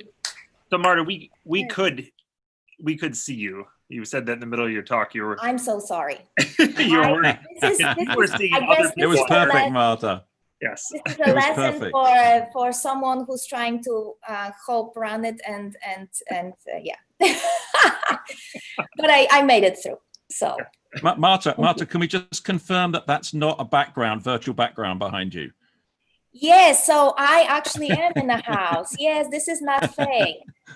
I would walk around if not for worry with the internet connection, but yeah, unlike my background. But anyway, that was awesome presentation, and it's really great that it's a living house. That's a very interesting way to look at the house and how to use the house and how to activate it and make it contemporary as well as historic. Fantastic.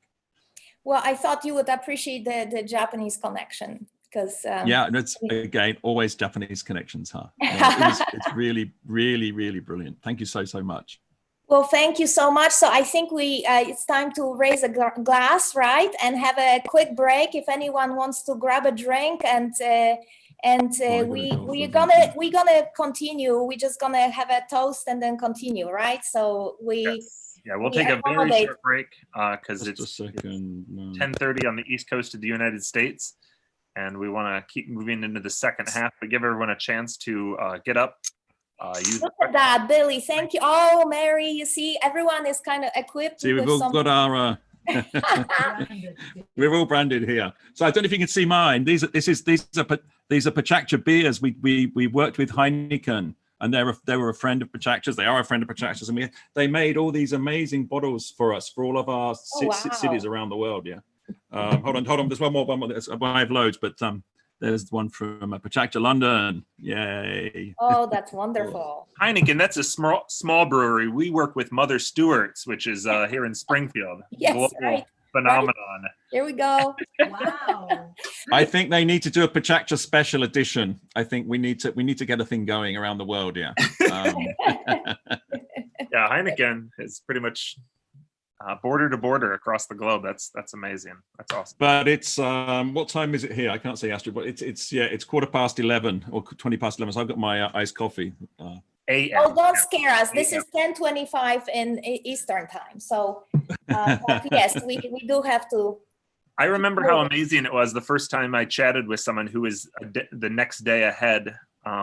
Now in this pandemic, it's kind of worn off the novelty of it, of chatting with someone who is living in the next day, and all of our preparation with Mark and Brian. Speaking the other one, go on. Please. Go on. I just want to say, Brian, someone complimented you on your background, of course, wondering where you got it, which is fabulous, fabulous background. Yeah, let's just do a quick introduction to Brian. So Brian Scott Peterson there with the fantastic Frank Lloyd Wright background. And if we can pin Brian up on the top I've there. got I got the Stevie Wonder on for the happy birthday today. Right? Yeah, turn it up, Brian. Yeah, we can't quite hear it. Okay, so I turn it up. Happy birthday! Oh, That's a good Awesome. So Brian is with PechaKucha here in Tokyo. We have offices here in Tokyo and in Chicago. Sean Smith and John are over in Chicago, and we have a team here with Brian, Tomoko, and Christina. Brian's been really working hard to pull this off, and the other 20 events we've had so far around the world. It's a pretty hot seat he sits in, being director for this, but he does a really great job, and he's been hand holding everybody through. So thank you, Brian. Really great job. Thank everybody here. I've said it, but I just want to re-emphasize, it's such a privilege. I mean, are we all having fun? I'm having an absolute blast. The stories are amazing. All this hard work makes it all worthwhile when we can really get a peek into this amazing architecture and these amazing stories. And to be working with Frank Lloyd Wright, of all possibilities, it's such an honor. And so thank you all so very much for giving your time for today, and for helping us commemorate this special birthday. And I hope this is just the first of many more collaborations we can make together, so we can hear from more Frank Lloyd Wright sites across the states and indeed across the world. So thanks again. It's been, these are really, I mean, one of the things I should have said, PechaKucha is really, the presentations are bottom up, and the stories we've heard are so personal today. And just the way things are being renovated, the switch in the kitchen. I mean, these are things that normally don't get talked about. And so it's fascinating. And there's over 1,150 people on Zoom. We have over 100 people on YouTube as well. So that's amazing. Wow. So yeah, thank you, Brian. I know Marta's been the one handling a lot of the communication. I don't believe that Brian sleeps, actually. I know. What I gather so far, it's like he's like vampire. Not human. And it is a fun collaboration, because when Brian does actually sleep, we're awake. Oh, don't worry. As soon as we get past this event, it's lights out here. Like today.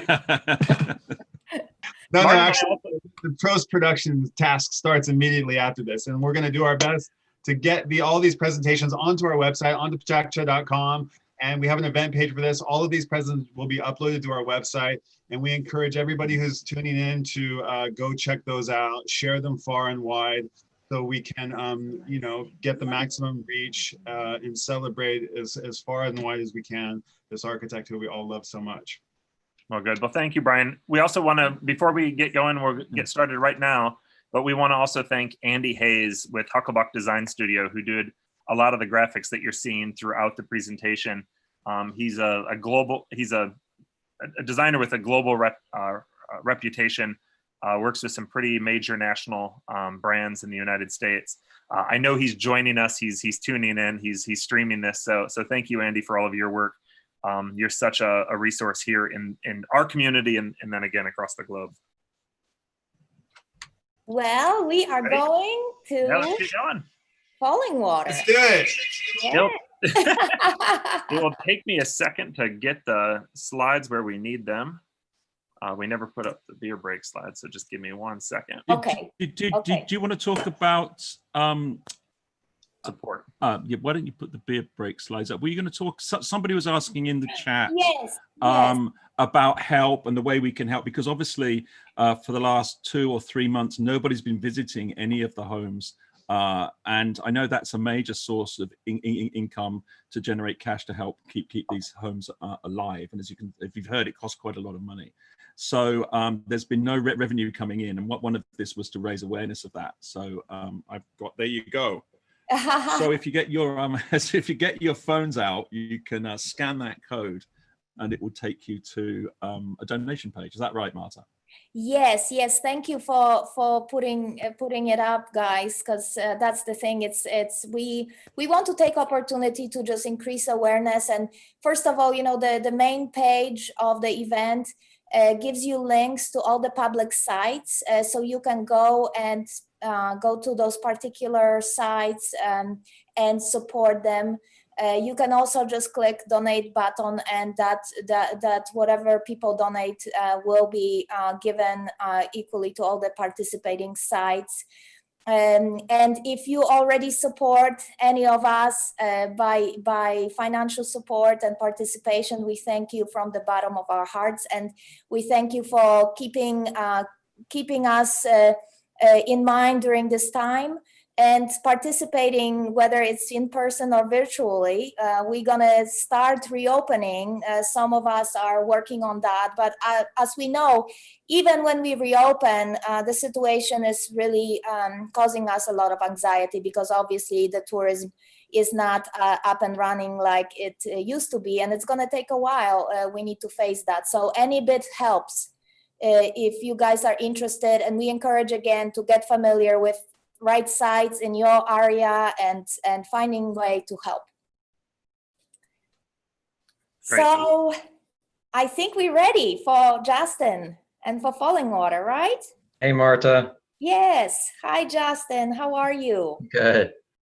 Wonderful. Well, I'm going to just give a quick introduction. It's really hard for all of you guys to really give quick introductions, because it's impressive what you've all done. So Justin is Vice President of the Western Pennsylvania Conservancy and Director of Fallingwater. And we all know Frank Lloyd Wright masterpiece in Pennsylvania. Prior to his role there, Justin served in preservation roles at other historic sites, including architectural historian for Thomas Jefferson, Virginia State Capitol, manager of restoration for George Washington's Mount Vernon, and curator for Fallingwater. For almost a decade, he also taught historic preservation at the Savannah College of Art and Design. Justin, thank you for being with us tonight. And Yeah, if you're thanks for ready, having me. yes, so let's go. All right, let's do it. I'm ready. Fallingwater has provided enjoyment to many over the years as a stimulating weekend retreat for the Kaufman family, as a source of pride for the architect, and now as a museum and exceptional experience for visitors from around the world. In designing the house, Wright understood that people were creatures of nature. Hence, an architecture which conformed to nature would conform to what was innate in all of us. Fallingwater illustrates a place in which the works of humankind and the processes of nature harmonize, making nature a vital, irreplaceable part of living.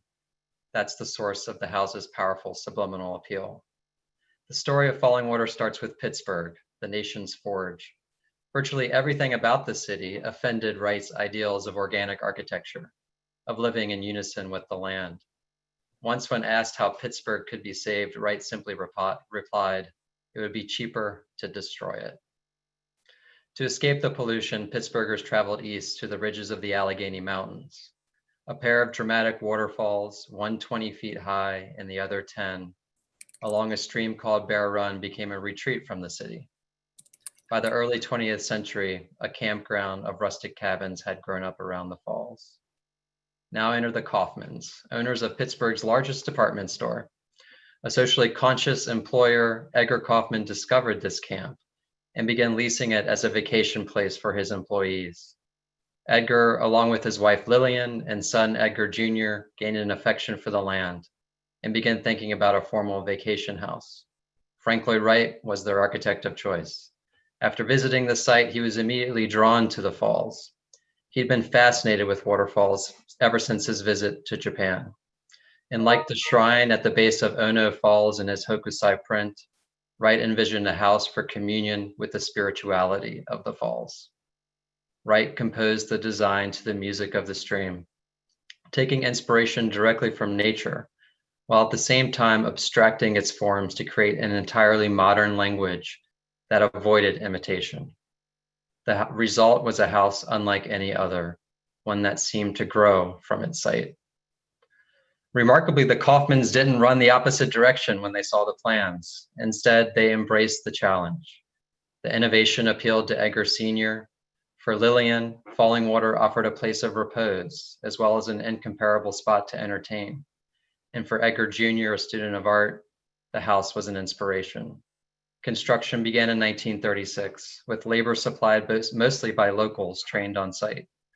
They quarried sandstone from the property and laid it in patterns mimicking the natural rock, and erected a rather precarious-looking scaffold to pour the concrete cantilevers. Building took 3 years. Wright spoke of Fallingwater as his own child. He wrote to Edgar Kaufman Sr., "We nursed it to conclusion." The result, a house equal and wedded to nature, one that cascades down the hillside like the rushing water of the stream. An intimate connection to nature is enhanced by blurring the boundary between inside and out.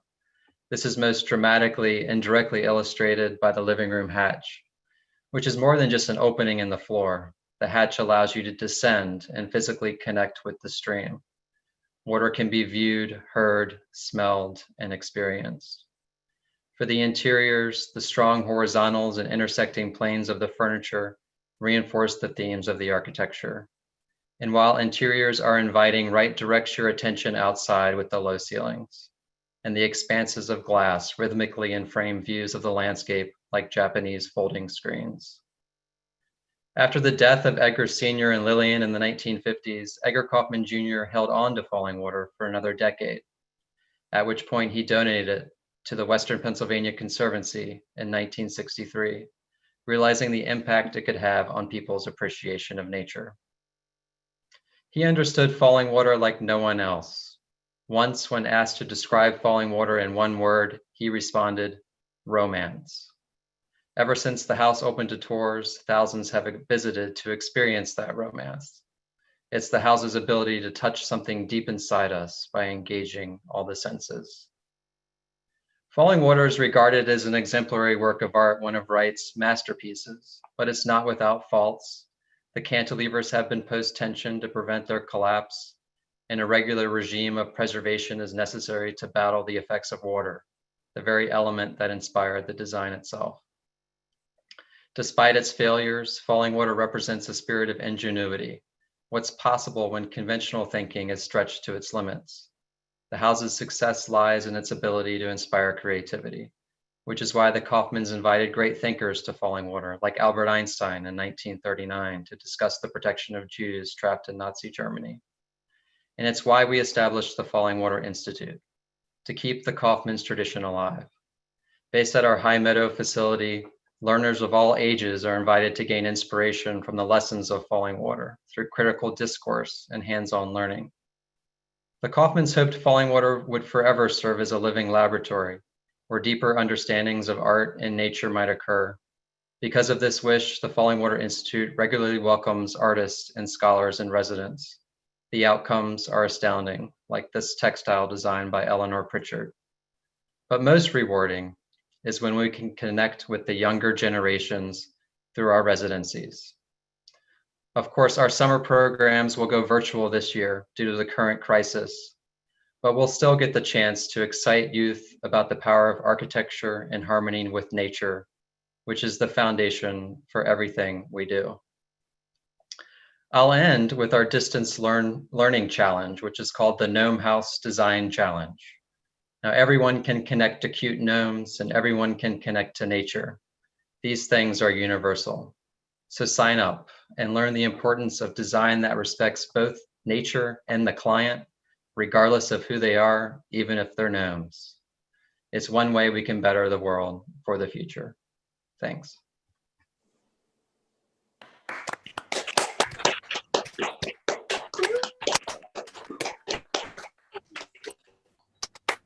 So Justin, some people made comments. It's like meditation. It's like you put us in a state of meditation. Well, good. That's what Fallingwater's like. It really is. And, you know, even far away from all sides of the world, we can feel it through your presentation and your voice. Thank you. You're very welcome. Thanks for having me. Hey, Justin, I just changed my background. That's, whoops, it's the other way. That's There me you go. Excellent. 55 years ago. I'm not sure if you're allowed to stand there now, but. Are you on the tip of the falls? Yeah, right. Oh, right. fantastic. No, you're not allowed to stand there anymore. No, I mean, what's amazing about it is the scale of the project. I'm not saying it's small, but it's a very intimate project when you arrive, and that approach to it is really important too. First of all, it's a bit of it's been a bit of a journey there, and then you arrive down the road and you see it there just nestling in the falls, and just all the way through the house, the sort of the human scale of it is really amazing, and that's the biggest thing that I took away from the project. And we have a client here in Tokyo who always talks about romanticism and the project being by romance. Astrid is sitting opposite me. Just the romance is really important in a project where you're going to steal a kiss from your girlfriend, you know. And so he always talks about that. So it's really interesting that you mentioned that. Fantastic. Thank you so much. Thank you. Thank you. Thank you. So from Fallingwater, we are moving to Buffalo, New York, and to Mary Roberts. And I want to say a few things about Mary.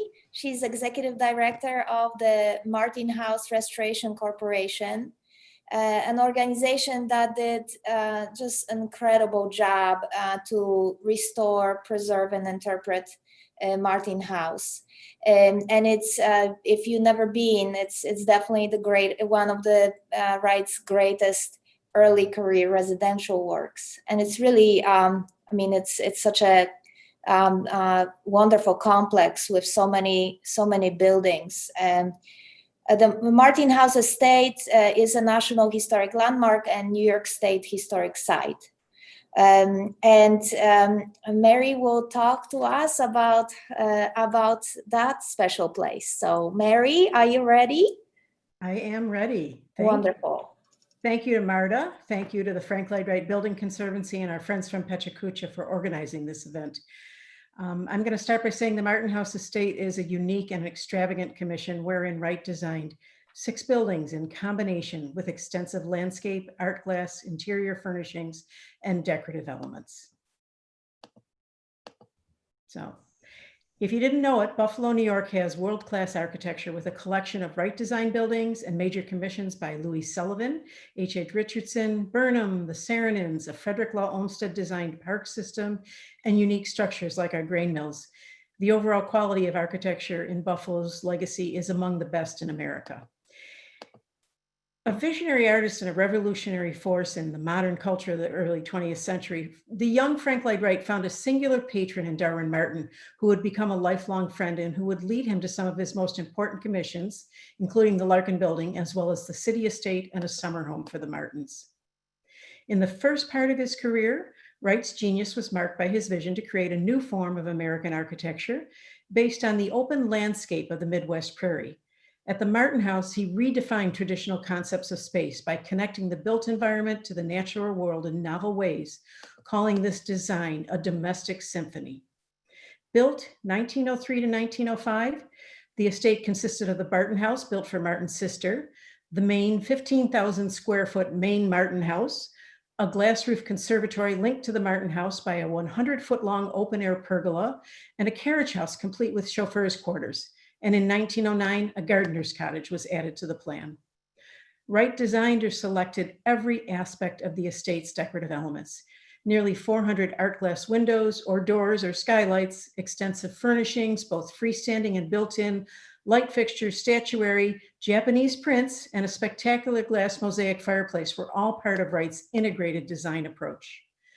And while Wright's design was enjoyed by the Martins for more than 30 years after the death of Darwin Martin in 1935, the Martin House stood empty for nearly 2 decades. The site deteriorated badly, becoming a symbol of neglect. And in the early 1960s, the pergola, conservatory, and carriage house were demolished. Adding insult to injury, a 3-building apartment complex was constructed, shown here with white roofs, basically in between the Martin and Barton houses. But in the early 1990s, our community summoned the will to begin the long process to reacquire, reassemble, and restore the entire original 1.5 acre historic site, an impossible or an improbable project to say the least.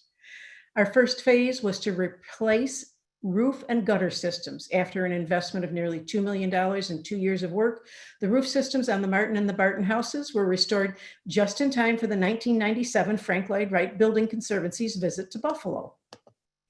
Phase 2, undertaken in 2003 through 2004, focused on foundation and drainage work at the Martin House, costing nearly $750,000.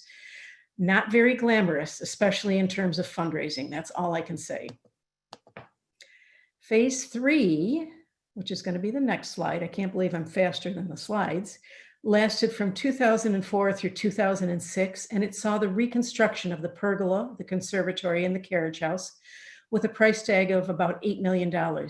Recreating these structures was essential to the interpretation of Wright's genius for the integration of buildings and landscape, and his ability to open spaces one into another. Phase 4, 2007 and 08, focused on exterior restoration of the Martin House masonry and mortar at a nearly $5 million cost. We also removed a non-historic addition to the building and repositioned an exterior wall that had been remodeled over time. And then we went to phase 5. It was an $11 million scope of work lasting over 5 years to update all mechanical systems of the Martin House, thus creating a museum quality environment. This phase also saw the restoration of extensive woodwork, plaster, and color washes, as well as the return of the restored original furnishings designed by Wright. The massive 4-sided glass mosaic surrounding the central fireplace was also replicated to include more than 15,000 handmade pieces, interspersed with just about a few dozen original pieces of the remaining mosaic. You can see rugged brown trunks intertwined as they spread over the mantel and piers, with green shimmering leaves cascading into pure gold blossoms. The next work in 2017 and 18 was the Barton House, also meticulously restored. This building is one of Wright's most intact historic structures, and it's a perfect example of a middle-class home that includes significant original art glass, light fixtures, and built-in furnishings, all designed by Wright. And an award-winning design for our visitor center by Toshiko Mori Architect brings a 21st century sensibility to Wright's theory of organic architecture. Expanding on his concept of harmony with nature, a transparent glass pavilion is integrated into the landscape adjacent to the historic site to provide guest services and interpretation. In combination with the architecture and interior design elements, the Martin House landscape is the third element of Wright's organic vision. A rehabilitation of the lost landscape was recently completed based on extensive research utilizing Wright's original plans, historic photos, and written documentation. This $2 million project included the planting of about 8,000 flowers, plants, trees, and shrubs on the 1 1/3 acre site. The treatment maintains all the individual components of Wright's original design, thus creating rooms in outdoor settings, and maintains the visual and spatial characteristics of the historic landscape. If you didn't know it, Buffalo is a tipping point as a destination market for arts and architecture. The Martin House is widely viewed as the centerpiece of architectural tourism and a symbol of our community's renaissance. Beyond preserving a world-renowned national historic landmark, the restored Martin House demonstrates how preservation investments can create significant economic impact. In closing, you have to experience it to believe it. Please do plan a visit to the Martin House in Buffalo, New York. But until that time, we invite you to enjoy the virtual tours of the many special spaces on the estate that can be found on our social media profiles through the Wright Virtual Visits program. And thank you for joining us. Happy 153rd birthday to Frank Lloyd Wright, wherever he may be. Really awesome job. Fantastic. Wow. Yeah, that's a great presentation. Again, it's amazing how much you can say. It's 6 minutes, 40 seconds. Really, really detailed. And a lot of people say I can't possibly do a PechaKucha presentation. There's so much to say, but you managed to edit that down perfectly, and really fascinating story. Thank you so much. You're welcome. But you were frozen for a second if you want to say what you were saying. Who was Me. frozen? I was You were frozen. frozen. Marta was frozen. Oh, me. Okay. Well, I just want to say that you mentioned, Mary, how important Martin House is to your community, and it really like spurs this economic development and all. It's like it's such a wave of change, and we experience that here in Springfield too. It's amazing what those buildings can do for a community. It's It is very amazing. true. Oh, sorry, Mary. No, it's very true. Historic preservation is critical, but it also can really generate significant impact. And we've proven that at the Martin House. This year is going to be a little bit of a challenge, we admit it, but we're ready to reopen as soon as we're able to. Buffalo and Springfield are very similar cities in terms of how they've been hit by economic setbacks nationally. And I think interesting case studies in how works like our houses in each community have been so vital in the turnaround of both towns. So it's part of our region's award-winning economic development plan that won it a significant number of billions of dollars in investments on a statewide level. So it's a community-wide project that's really been embraced by all people in our community. So it's wonderful. well, thank you for everything you do. It's fun too. It is. So now we're gonna move to an individual, a designer who made his mark on many different architectural projects, but in particular, Fallingwater and the Wescott House. Bill James is a designer with Ball and Sievinski Jackson, and he's been there for over 8 years.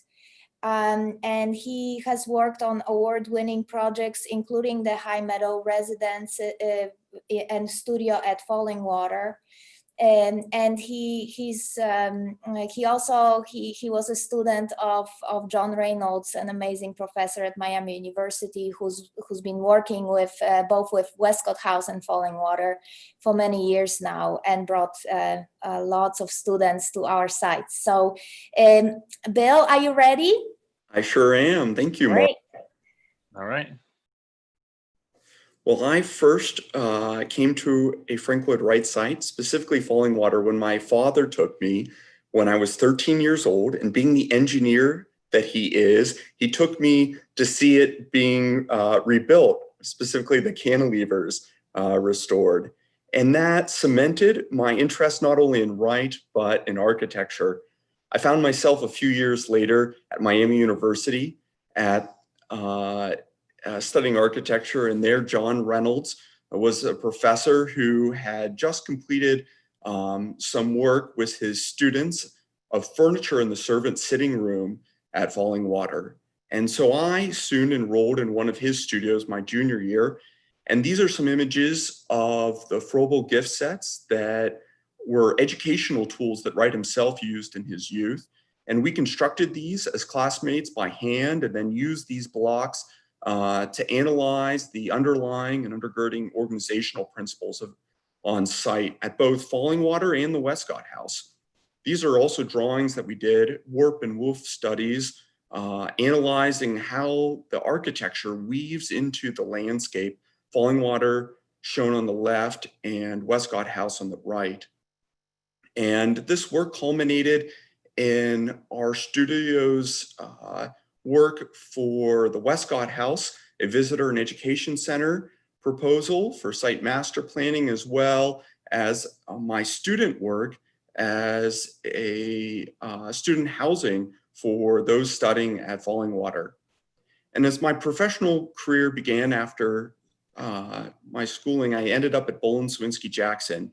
Pictured here on the right is the barn at Fallingwater, one of the first projects of theirs I came to know, and was attracted to them because of their humane modernism, and many of the same principles that undergirded Wright's work were present in theirs. I continued my relationship, Marta seen here in the left, teaching some students with both John Reynolds and both these Wright sites through interactive studio courses held during the summer, as well as crits held virtually, much as we're holding this virtually now. And then Marta was so kind to ask Peter, our firm's founder, and myself to help envision an education and visitor center for their own site. And these are some of the site master planning drawings that we did, which were greatly inspired by the work that I did there as a student. I was able to continue to work with some of John's great students at Fallingwater itself. This is a design build studio that he hosted, and they were designing a screening element to help shield cars of the staff from those entering Fallingwater as a visitor. And you can just see here the interplay of light, the cues they're taking from nature, not in the same necessarily language as Wright, but with the same inspiration, looking to dissolve into the natural background. And I was privileged to be part of that. And even more privileged when John asked us, Peter, shown here on the right, and myself in the center, if we would come and look at some of the students' work and the proposals they were working on for dwellings at the Fallingwater compound, if you will. But they also asked if we might participate in designing residence there. And Fallingwater, seen here in the lower left, what was eventually the High Meadow dwellings, as they're known, in the upper right. The High Meadow studio sit on a hill above Fallingwater with views to the meadow beyond. And one enters this project through the woods. And there was an existing split level home there. And you rise up from the forest floor and enter into the space. And it elevates you over the meadow on a series of nimble columns. And as I was studying this, even as a student, in 2008 is an image that I did while at Miami, and on the right, an image I did several years later at BCJ, I was looking at and exploring what architecture looks like when it touches the ground, and what is that relationship between earth and sky. And part of that expression is how the roof of this communal porch area at the Fallingwater High Meadow residences opens up to the sky and the views beyond of the Western Pennsylvania Laurel Highlands, and is a great place for congregating students in the evening, as well as places for meal times. The units themselves are quite modest, really focusing on framing the view and creating connections to the outside world. And the shrouds themselves capture cool morning breezes and shield from the heat of the summer sun. The companion project to this was a studio component, and that was in addition to an existing garage, which was related to the existing split level home. And this provides students and resident artists the ability to study in a studio environment on site while connected to nature, also providing them with the great fabrication capabilities in this wood shop. And as artists and architects are prone to do, we burn the midnight oil. And so this studio serves as a lantern within the forest, guiding the way for students to come and work even late into the evening. And one of the great privileges of being able to work on these incredible sites, both Wescott and Fallingwater, has been the ability to continue the mission of Wright sites, and many of whom have a mission of education. And I think all can learn from Wright. And I've been blessed to and learn and grow. And also the wonderful relationships that we've gotten to form. This is Linda Wagner here, pictured with Peter and myself, right after High Meadow was completed. I've had the pleasure of working with Marta and now Kevin. And it is a great reminder that we can learn from Wright and continue to grow in that tradition. Thank you.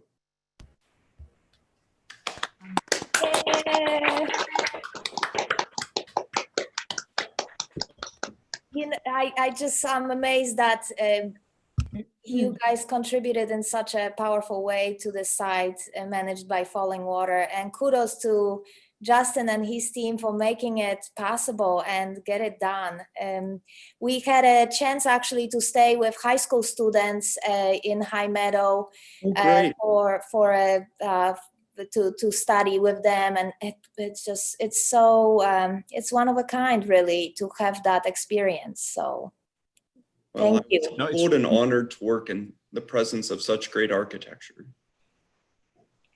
And it's really amazing that these are living pieces of architecture. That's what's coming out of all these presentations. That they're not just museum pieces. People can visit them. People can go there and study, and be inspired. And I think that's what. And they are heart of the community. That's what's really amazing. Thank you so much. Really great work. So I'm going to have to go back and visit, because when I visited, those buildings weren't there. So it's a good excuse to go back again.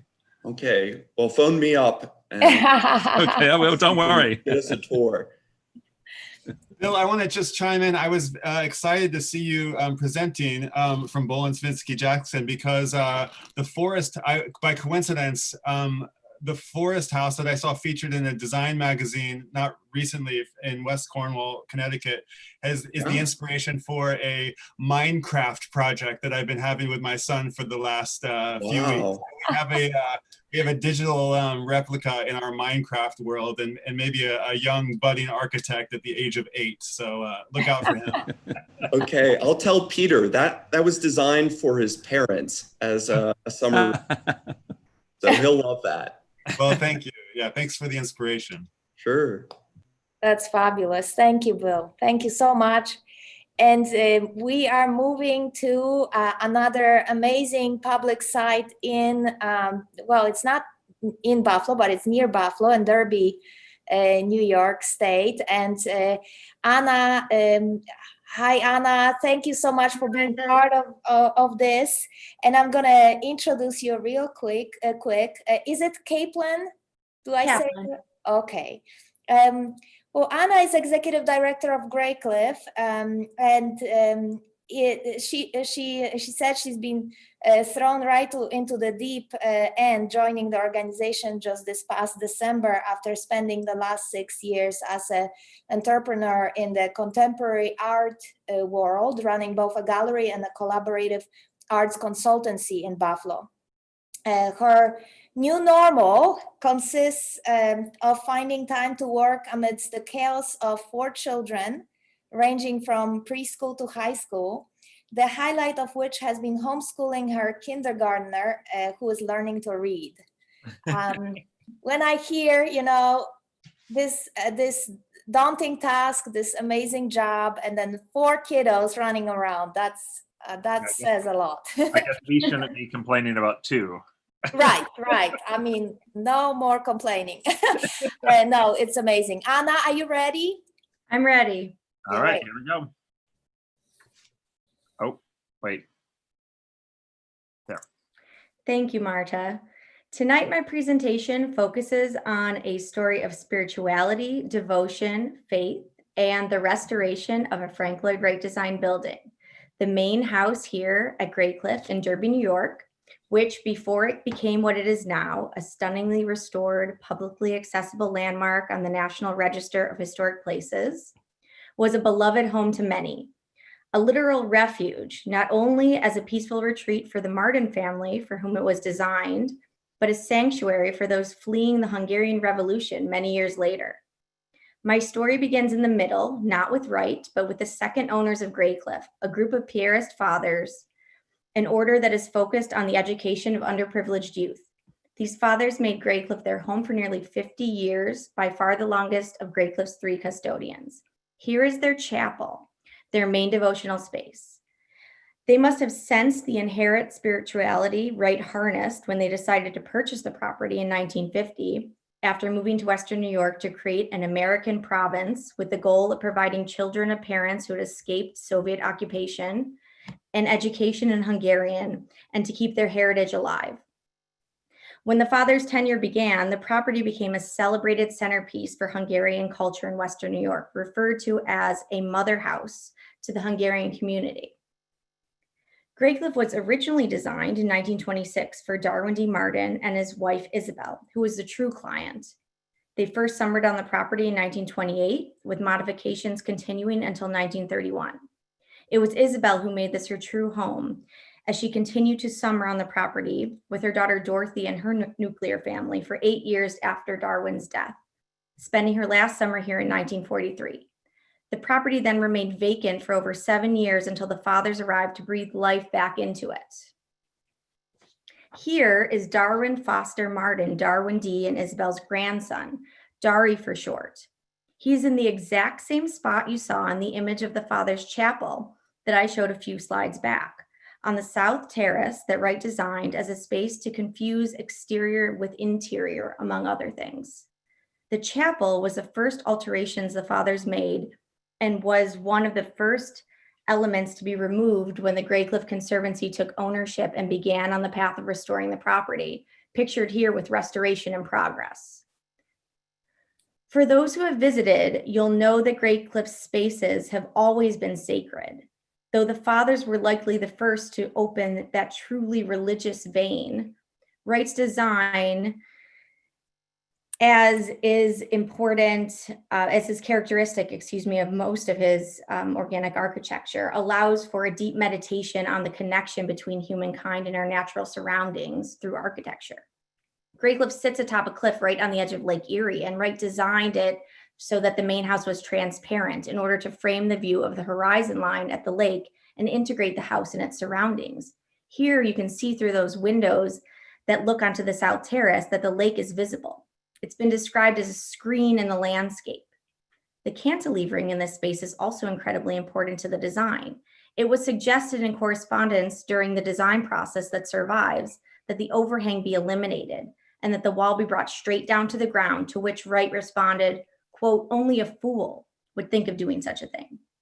He proceeded to explain that this would destroy the carefully balanced proportions of the house and drastically change the relationship of the house to the surrounding landscape. And this is, of course, what the fathers accomplished when they enclosed the space for their chapel. They did consider building an entirely separate structure, but the cost was prohibitive, and their plan A of hosting mass in the main living space was not tenable. So they made the decision to convert the south terrace into their chapel by filling in the sunken garden to extend the floor space, moving the interior doors to serve as windows on a new outer wall, and then enclosing it. They replaced the clear glass with colored glass in order to give the effect of stained glass. And this was the birth of what they called St. Michael's Chapel. It was a modest and intimate space of worship that could accommodate about 50 worshipers. This was a space that was a true heart of their community of faith, prayer being central. In October 1958, a 91-year-old Wright, just months before his death, visited Graycliff unannounced. The story is told that upon emerging from his car, he feverishly shook his cane at the house and yelled, "Who did this? Who made these changes? This is not my work." The fathers then explained their situation, to which Wright replied in resignation, "Well, I guess if you need it." When the Graycliff Conservancy took ownership of the property, their immediate goal was to remove all non-original additions, and the chapel was among the first to go, identified by the members of the Conservancy at the time as, quote, "the single most important transformation of Graycliff in the ongoing attempt to recapture the essence of Wright's design." But we shouldn't fault the fathers for adulterating Wright's design to suit their needs. Instead, we should thank them for ensuring Graycliff's survival. They sensed the importance of preserving the site for historical, aesthetic, and spiritual reasons, and their chapel drew on the sacredness of the site, not aesthetically, but by tapping into an innate nature that was originally harnessed by Wright. The restoration effort began in 2000, and it was through the dedication of many volunteers that much of the preliminary work happened. For example, breaking up the concrete that had been poured by the fathers, as you saw in the last slide. Some of those slabs were over 15 inches thick. Here you can see the restored sunken garden that they recovered.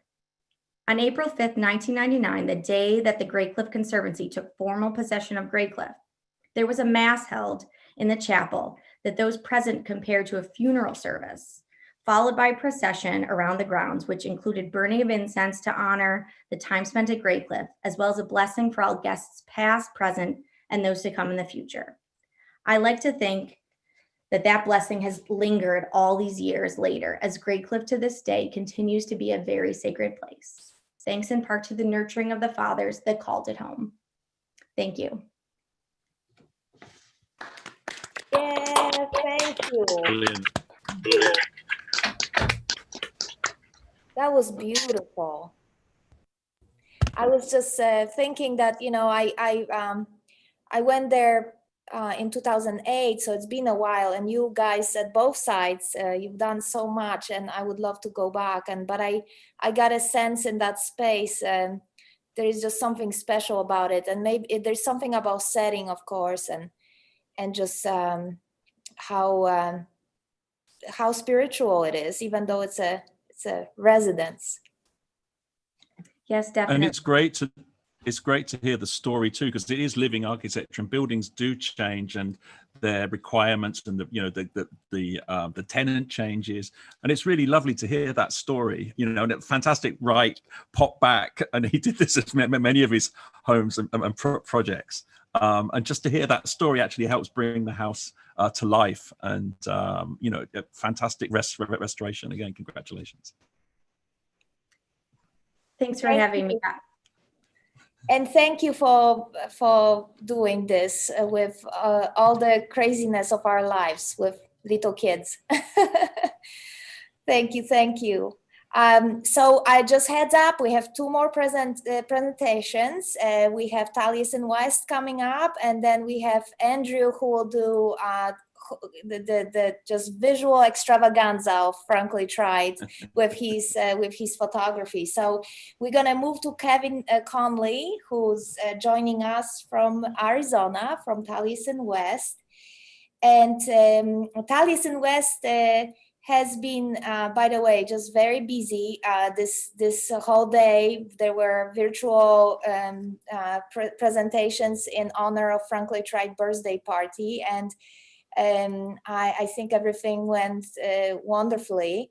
And and there will be other, I think that we may include that in follow-up with our participants. There are some other virtual celebrations. Actually, Anna will be hosting one, I believe, in a couple weeks, and we will have one, and so it continues throughout June. So I hope you guys can check out all those sites and see what's going on. So Kevin, he's been working in the field of informal education and museums since 2010. Prior to joining the Frank Lloyd Wright Foundation, he worked in the Center for the Advancement of Science Education at the Museum of Science and Industry in Chicago. And he has a bachelor degree in biology and a master's degree in secondary education. So this is amazing combination for me, and I'm really fascinated how you take those areas and I'm sure apply it to what you do in Taliesin West. So Kevin, are you ready? I'm ready when you are. So wonderful. Let's go ahead. Yeah, so my first slide is a beautiful overhead shot of Taliesin West, where I run the public programming. And just like Marta said, my background and my confession is I'm not an architect. I don't have any background in architecture or design, but coming to Taliesin West brings you into these things, and I bring my background of education and biology, and I've learned a lot from this place, and through the lens of how it's evolved. And we've seen that theme a lot, but it changes over time, just like all these buildings have. And that's what I'm going to take this as you've seen in these first two images. This place hasn't been the same through its entire history. And I want to show that to you with some archival photos and some photos that have been taken more recently. But to begin, like anybody should, let's start at the beginning. And the next slide isn't Taliesin West at all. It's actually Ocotillo, the camp that Wright built south of Scottsdale in the desert in the late 20s, which was his first trip to Arizona when he fell in love with it. And you can tell from that beautiful picture we just saw, the things that are in common with what he built at Taliesin West: the low walls, the slanted canvas roofs, the fact that it blends into nature, a very different nature than Wisconsin right there. And as we move forward in time, you can start to see how it evolved and changed. Here's the garden room then. Here's the garden room from a picture from Andrew, who you're going to hear from in a few minutes, more recently. The room got bigger. There's a fireplace that was built on the back. There are trees that have grown up around it very, very lushly. And one of the things that I love most about this site is one of the things that you may not notice right away. It's these Chinese theater statuettes that Wright got in a very great story that you can hear if you come on a tour here. But this is where I like to point out that change isn't always something very drastic. These have been there for decades in the sun. This is a picture I took a few weeks ago. And the next image you're going to see is a historic picture. That ceramic in that unforgiving sun looks just as vibrant when it was put in as it does now, which is one of the most amazing things. These were all placed there by Wright to mark transitions. Here's another thing that is very important to this site. It's the bell tower. Rings twice a day to this day for lunch and dinner. Not very often anymore, but it did when we were on site. Unfortunately, we're not there anymore. These are some really interesting old chimes that were there. Today we have a traditional bell. You can see that Chinese theater marking the transition down there. And also the detail work that's been restored to the dentals on that bell tower. One of the most beautiful sites on campus and it mimics the mountains behind it. These are all man-made changes that you see here, but nature changes this site throughout the day and throughout the seasons. The pergola is a fantastic example of that. Here's a picture of it just a few weeks ago when I was there. It was earlier in the morning and the shadows lay one way. Later in the afternoon, the shadows will lay a completely different way. Here's a historic image where I've been told the pergola was raised at one point, so this is lower, and you can see that the time of day here shows the patterns of those on the right-hand side there, right next to the studio, so that as you're walking there throughout the day, you get a sense for it. Taliesin West is so tied to nature. This was just my nature birthday when I was taking pictures. This is a hummingbird. He spent 5 minutes with me just hanging out this bush because no one else is around. And nature has taken back over the site a little bit, which is a good thing. Nature has also done changes at Taliesin West. In 1963, this is the music pavilion on fire. Completely destroyed the roof, scarred the inside of it to the point where we can still see it on the stones today. But of course, it was rebuilt. Notice it's rebuilt to be used again in the way it was in Wright's time. Music performances, dance performances, and we've even expanded that now in the next image that you're going to see to provide educational programs there for the community. Here are a few very excited future engineers and architects who've achieved something really great this day. They got their hands dirty, figuratively, and built bridges in the design process that Wright would have used, thinking about aesthetics and structure. And as you can see, they were very successful in this. This tradition goes back to the building of Taliesin West itself. When the fellowship came down in the 30s with Wright from Wisconsin to make this winter camp and laboratory, they got their hands dirty too. And that's a thing that we want to continue to do at Taliesin West as it changes and evolves over time, is keep promoting that hands-on. Sometimes it takes a little risk. This is our summer camp program. This is our education manager taking a big risk in 115-degree heat and putting on a spacesuit that they designed, a model of a spacesuit that they designed to test it out for them. He's a real trooper, and it was pretty hot in there. We're not on site now, but hopefully we'll be back there again soon so we can be in the ever-changing environment of Taliesin West with rainbows and rain and hot sun and all these things that we love about it. It's given me so much in the 2 years that I've been there, and it's given many other people that. I've had the unique opportunity to learn from it as well. One of the things that I got to do just last year was build a wall at Taliesin West. Staff and volunteers got to create this brand new gate that we have here. 5 parts sand, 1 part Portland cement, put water in until it's just right, and then you can pour a wall too and put rocks in. I want to say thank you to everybody who organized this. The last image is just Mr. Wright's 1919 passport photograph, which I thought was a really interesting find as I was looking. And thank you guys all very much. This has been fantastic. Thank you. Thank you, Kevin. So I just want to say that with Taliesin West, this is I just have such a great memory because I signed us up for a 3-hour tour, and Kevin immediately started making fun of me. Like he's like, "Oh, it's Gilligan Island," and I was like, "I have no idea what that is." So he was kind of skeptical, and then we went, and this was like.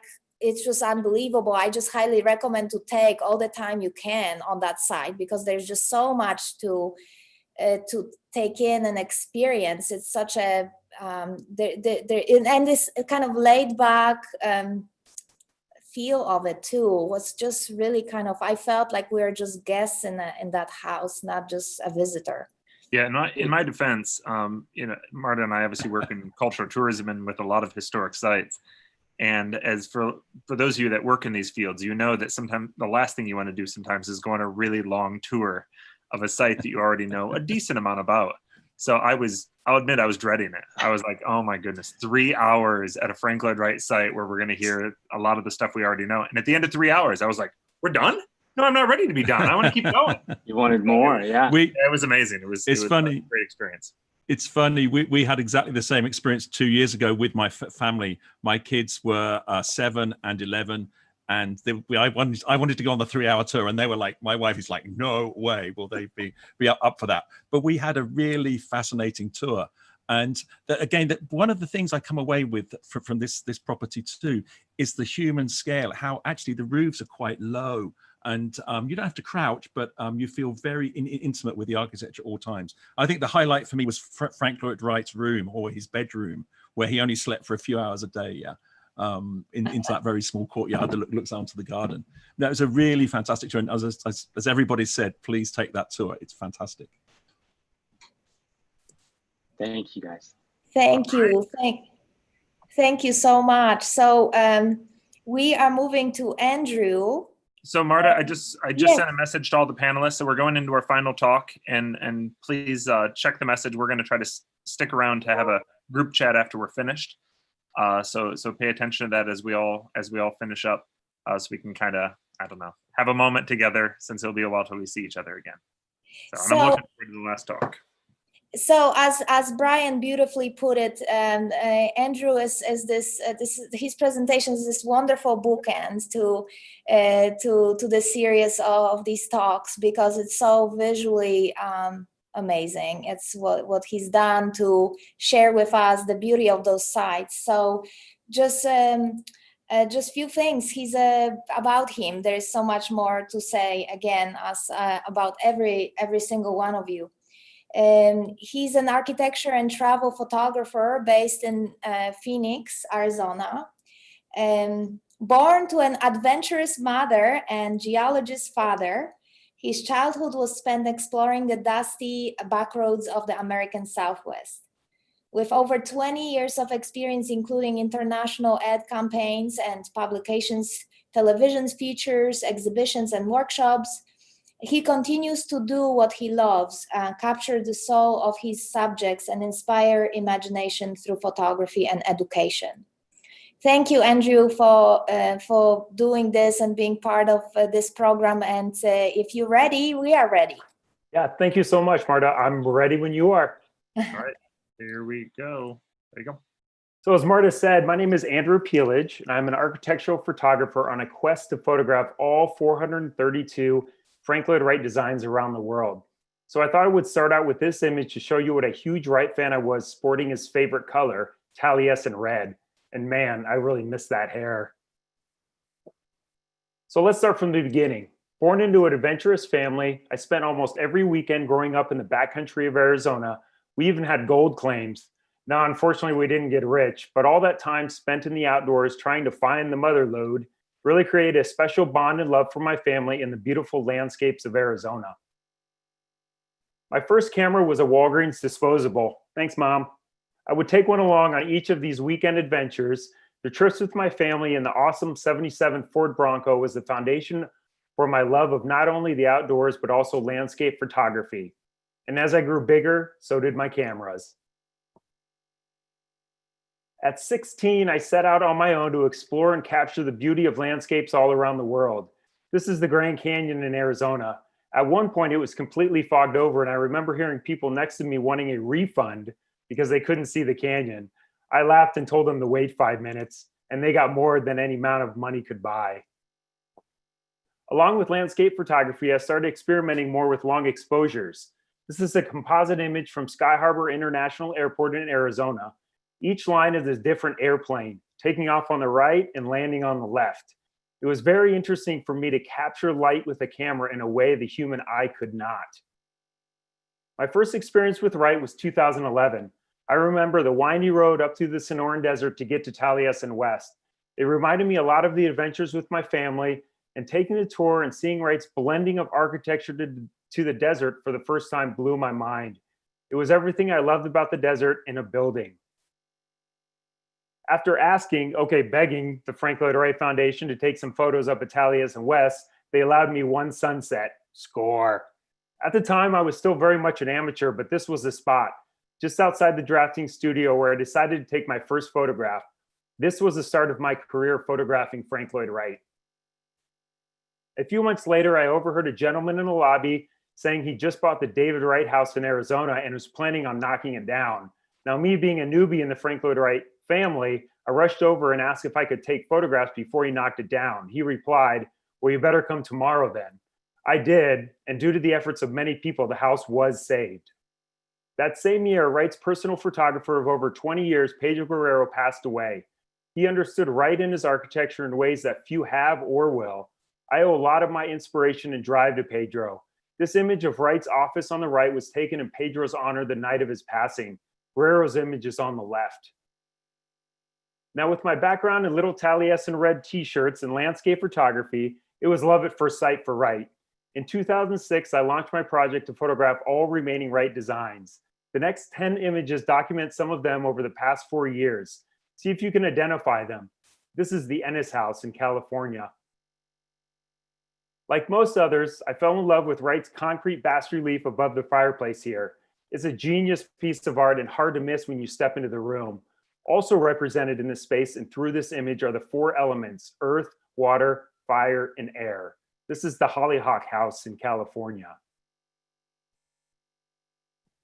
When Wright said light is the beautifier of the building, he was talking about this space, the great workroom at SC Johnson Wax headquarters. I've never seen a more magical interior light. I preach in my photo workshops light and lines first. So try looking for those in these images first instead of the design and see what you discover. See the light in the back? That was the first thing I noticed. And in this image, I use the architecture to get you there through the lines on the right and repetitive window shapes on the left. It's like a funnel. And this is the Laurent House in Illinois, the only building that Wright created specifically for a client with a physical disability. So not hard to spot the lines here, right? They're all over the place. And that's the composition I wanted.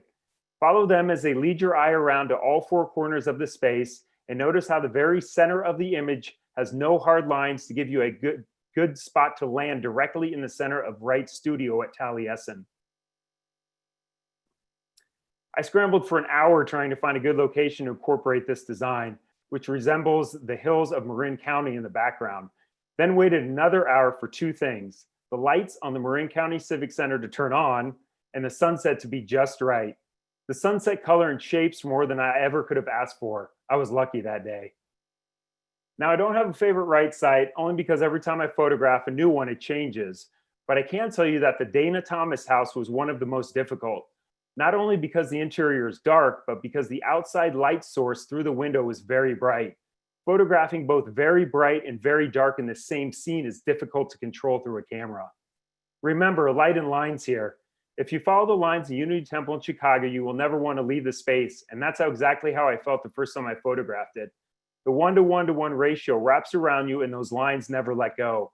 I chose a lower point of view here to highlight the aspect of the space. This was a hurry up and wait scenario. You photograph too early and your sky is too bright. You wait too long and it turns to black. There's also an added bonus here. Those little yellow lines in the foreground are fireflies. I checked 2 things off my photography list at Beth Shalom Synagogue this night. Probably never seen this Wright design, huh? Ah, that's a joke. We all know it's the Guggenheim. I decided to pack a really wide 11mm angle lens with me along with my tilt shift lenses, just to have a little fun making the beautiful white and black lines of light more of a swirl than a circle here. And this is a tough one to guess too, right?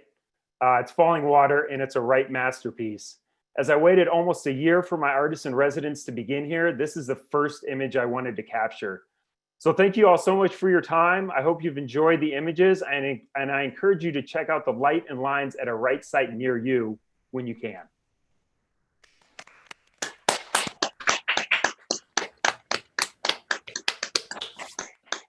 What a great way to end. What a finale. Thank you. Yeah, they were really shared with the panelists. Hey, Andrew, come on over. You gotta get those. Sign me up. Expect a lot of, I'm going to be shooting a lot of emails out to you guys after this is over. So I've been holding more off. than, it'll be brilliant to see you. Thank you. So there were just incredible pictures. I know when we visit Frank Lloyd Wright homes, but one of the most amazing things is no matter where you point your camera, everything seems to be resolved. And it's always a bit of a struggle in our architecture when you turn around from that key shot. It's not quite resolved in every corner, but Wright's buildings were always resolved everywhere. And you captured the lines and the energy so well. Thank you so much. I've got Astrid here, by the way, the co-founder of PechaKucha. She's been sitting opposite me. So she just wanted to say hi to everybody. Hello. Hi, everybody. This was such an emotional journey for an architect. Still kind of goosebumps. I'll get the tissues. Hold on. No, it's okay.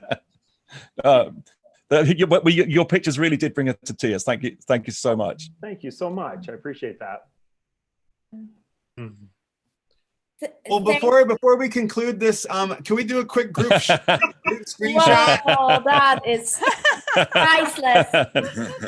So in PechaKucha tradition, we just do a little, hands up, jazz hands. I'm gonna do my mouse click on one. So here we go. No, you've got nice, Karen, looking good. All right, here we go. Happy birthday, Frank Lloyd Wright. 3, 2, 1. Okay, thank you so much. Oh, thank you, everyone. And thank you for, we see that people, Sorry.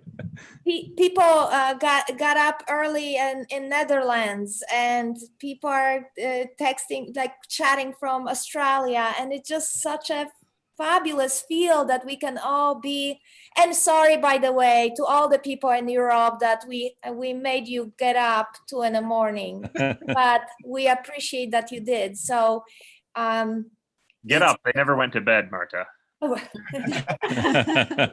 PechaKucha people, that's right.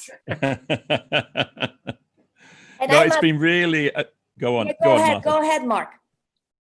No, it's been really, as Astrid said, it's been quite emotional for us.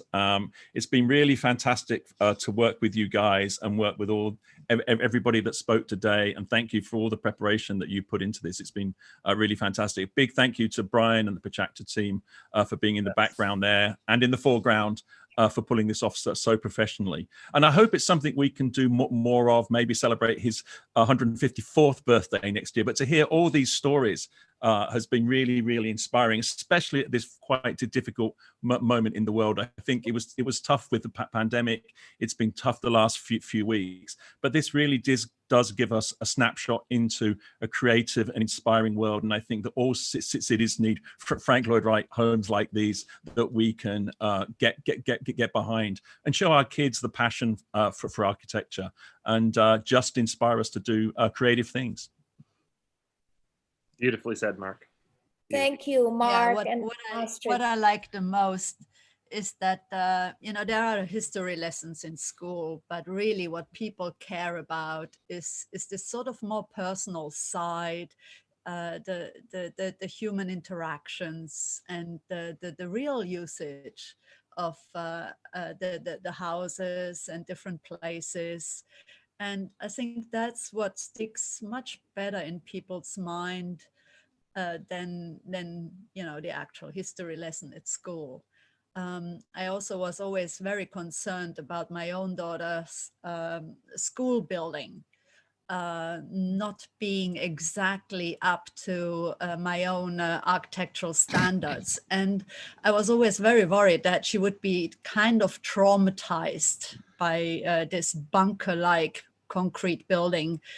And so I kind of made sure that she would, that her understanding of architectural buildings would get balanced by showing her all these other incredible buildings. And so that you would understand that, yes, it does matter what buildings you live in. Perfect. I agree. Very much so. And I also want to say that this is, you know, it's been so much easier to go through this difficult time with Frank Lloyd Wright sites getting together. And if you know, many of you who listen know of Wright virtual tours. We've been catching up every Thursday together and swapping videos on our social media. And it gave us such a sense of togetherness that I think it set up some, you know, this path for us to really continue supporting each other and lifting each other up. So this is one of the ways. And thank goodness for technology. It's not always perfect, but it's no, it's, I think we'd said this a little bit earlier. You know, in this moment of social distancing around the world, all these PechaKucha Inspire events has brought the PechaKucha community together. And just like you've said, all of these virtual events have brought the Frank Lloyd Wright community closer together too. So really, really fantastic. It's a lot of fun to plan an event and worry about what time it is in Tokyo when you're living in Springfield, Ohio. And that's a new reality for us. Which is exciting. But we do look forward to being together again in person with all of you as soon as possible, because we miss that. So thank you again to PechaKucha, to Mark, Brian, Sean in Chicago. We've been all such, I mean, you made this all happen. So we appreciate that we can share our world of Frank Lloyd Wright with so many people. And again, like I see Brazil, Sacramento, Mexico. I mean, there's like people all over Canada. It's just amazing. So we will make sure to share with all of you guys who are tuning in and with all the participants that signed up with the links to the talks, so you can catch up on those later. And I think we are good. Barbara, thank you for being such a great partner throughout this time. It's really incredible. Yeah, thank you. It was a great night. I think we should all have a round of applause for Marta for organizing this.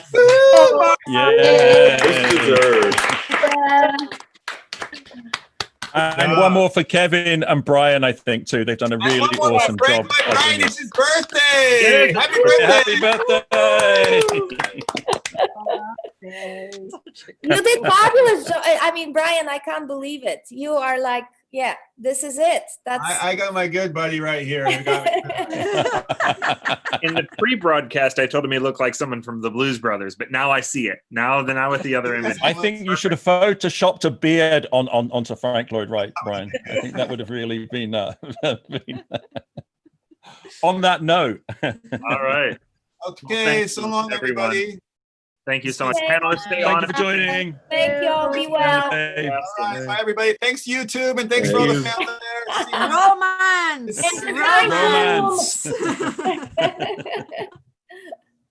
All right, so we'll see if we can end broadcast and stick with it here. Okay, we're stopped.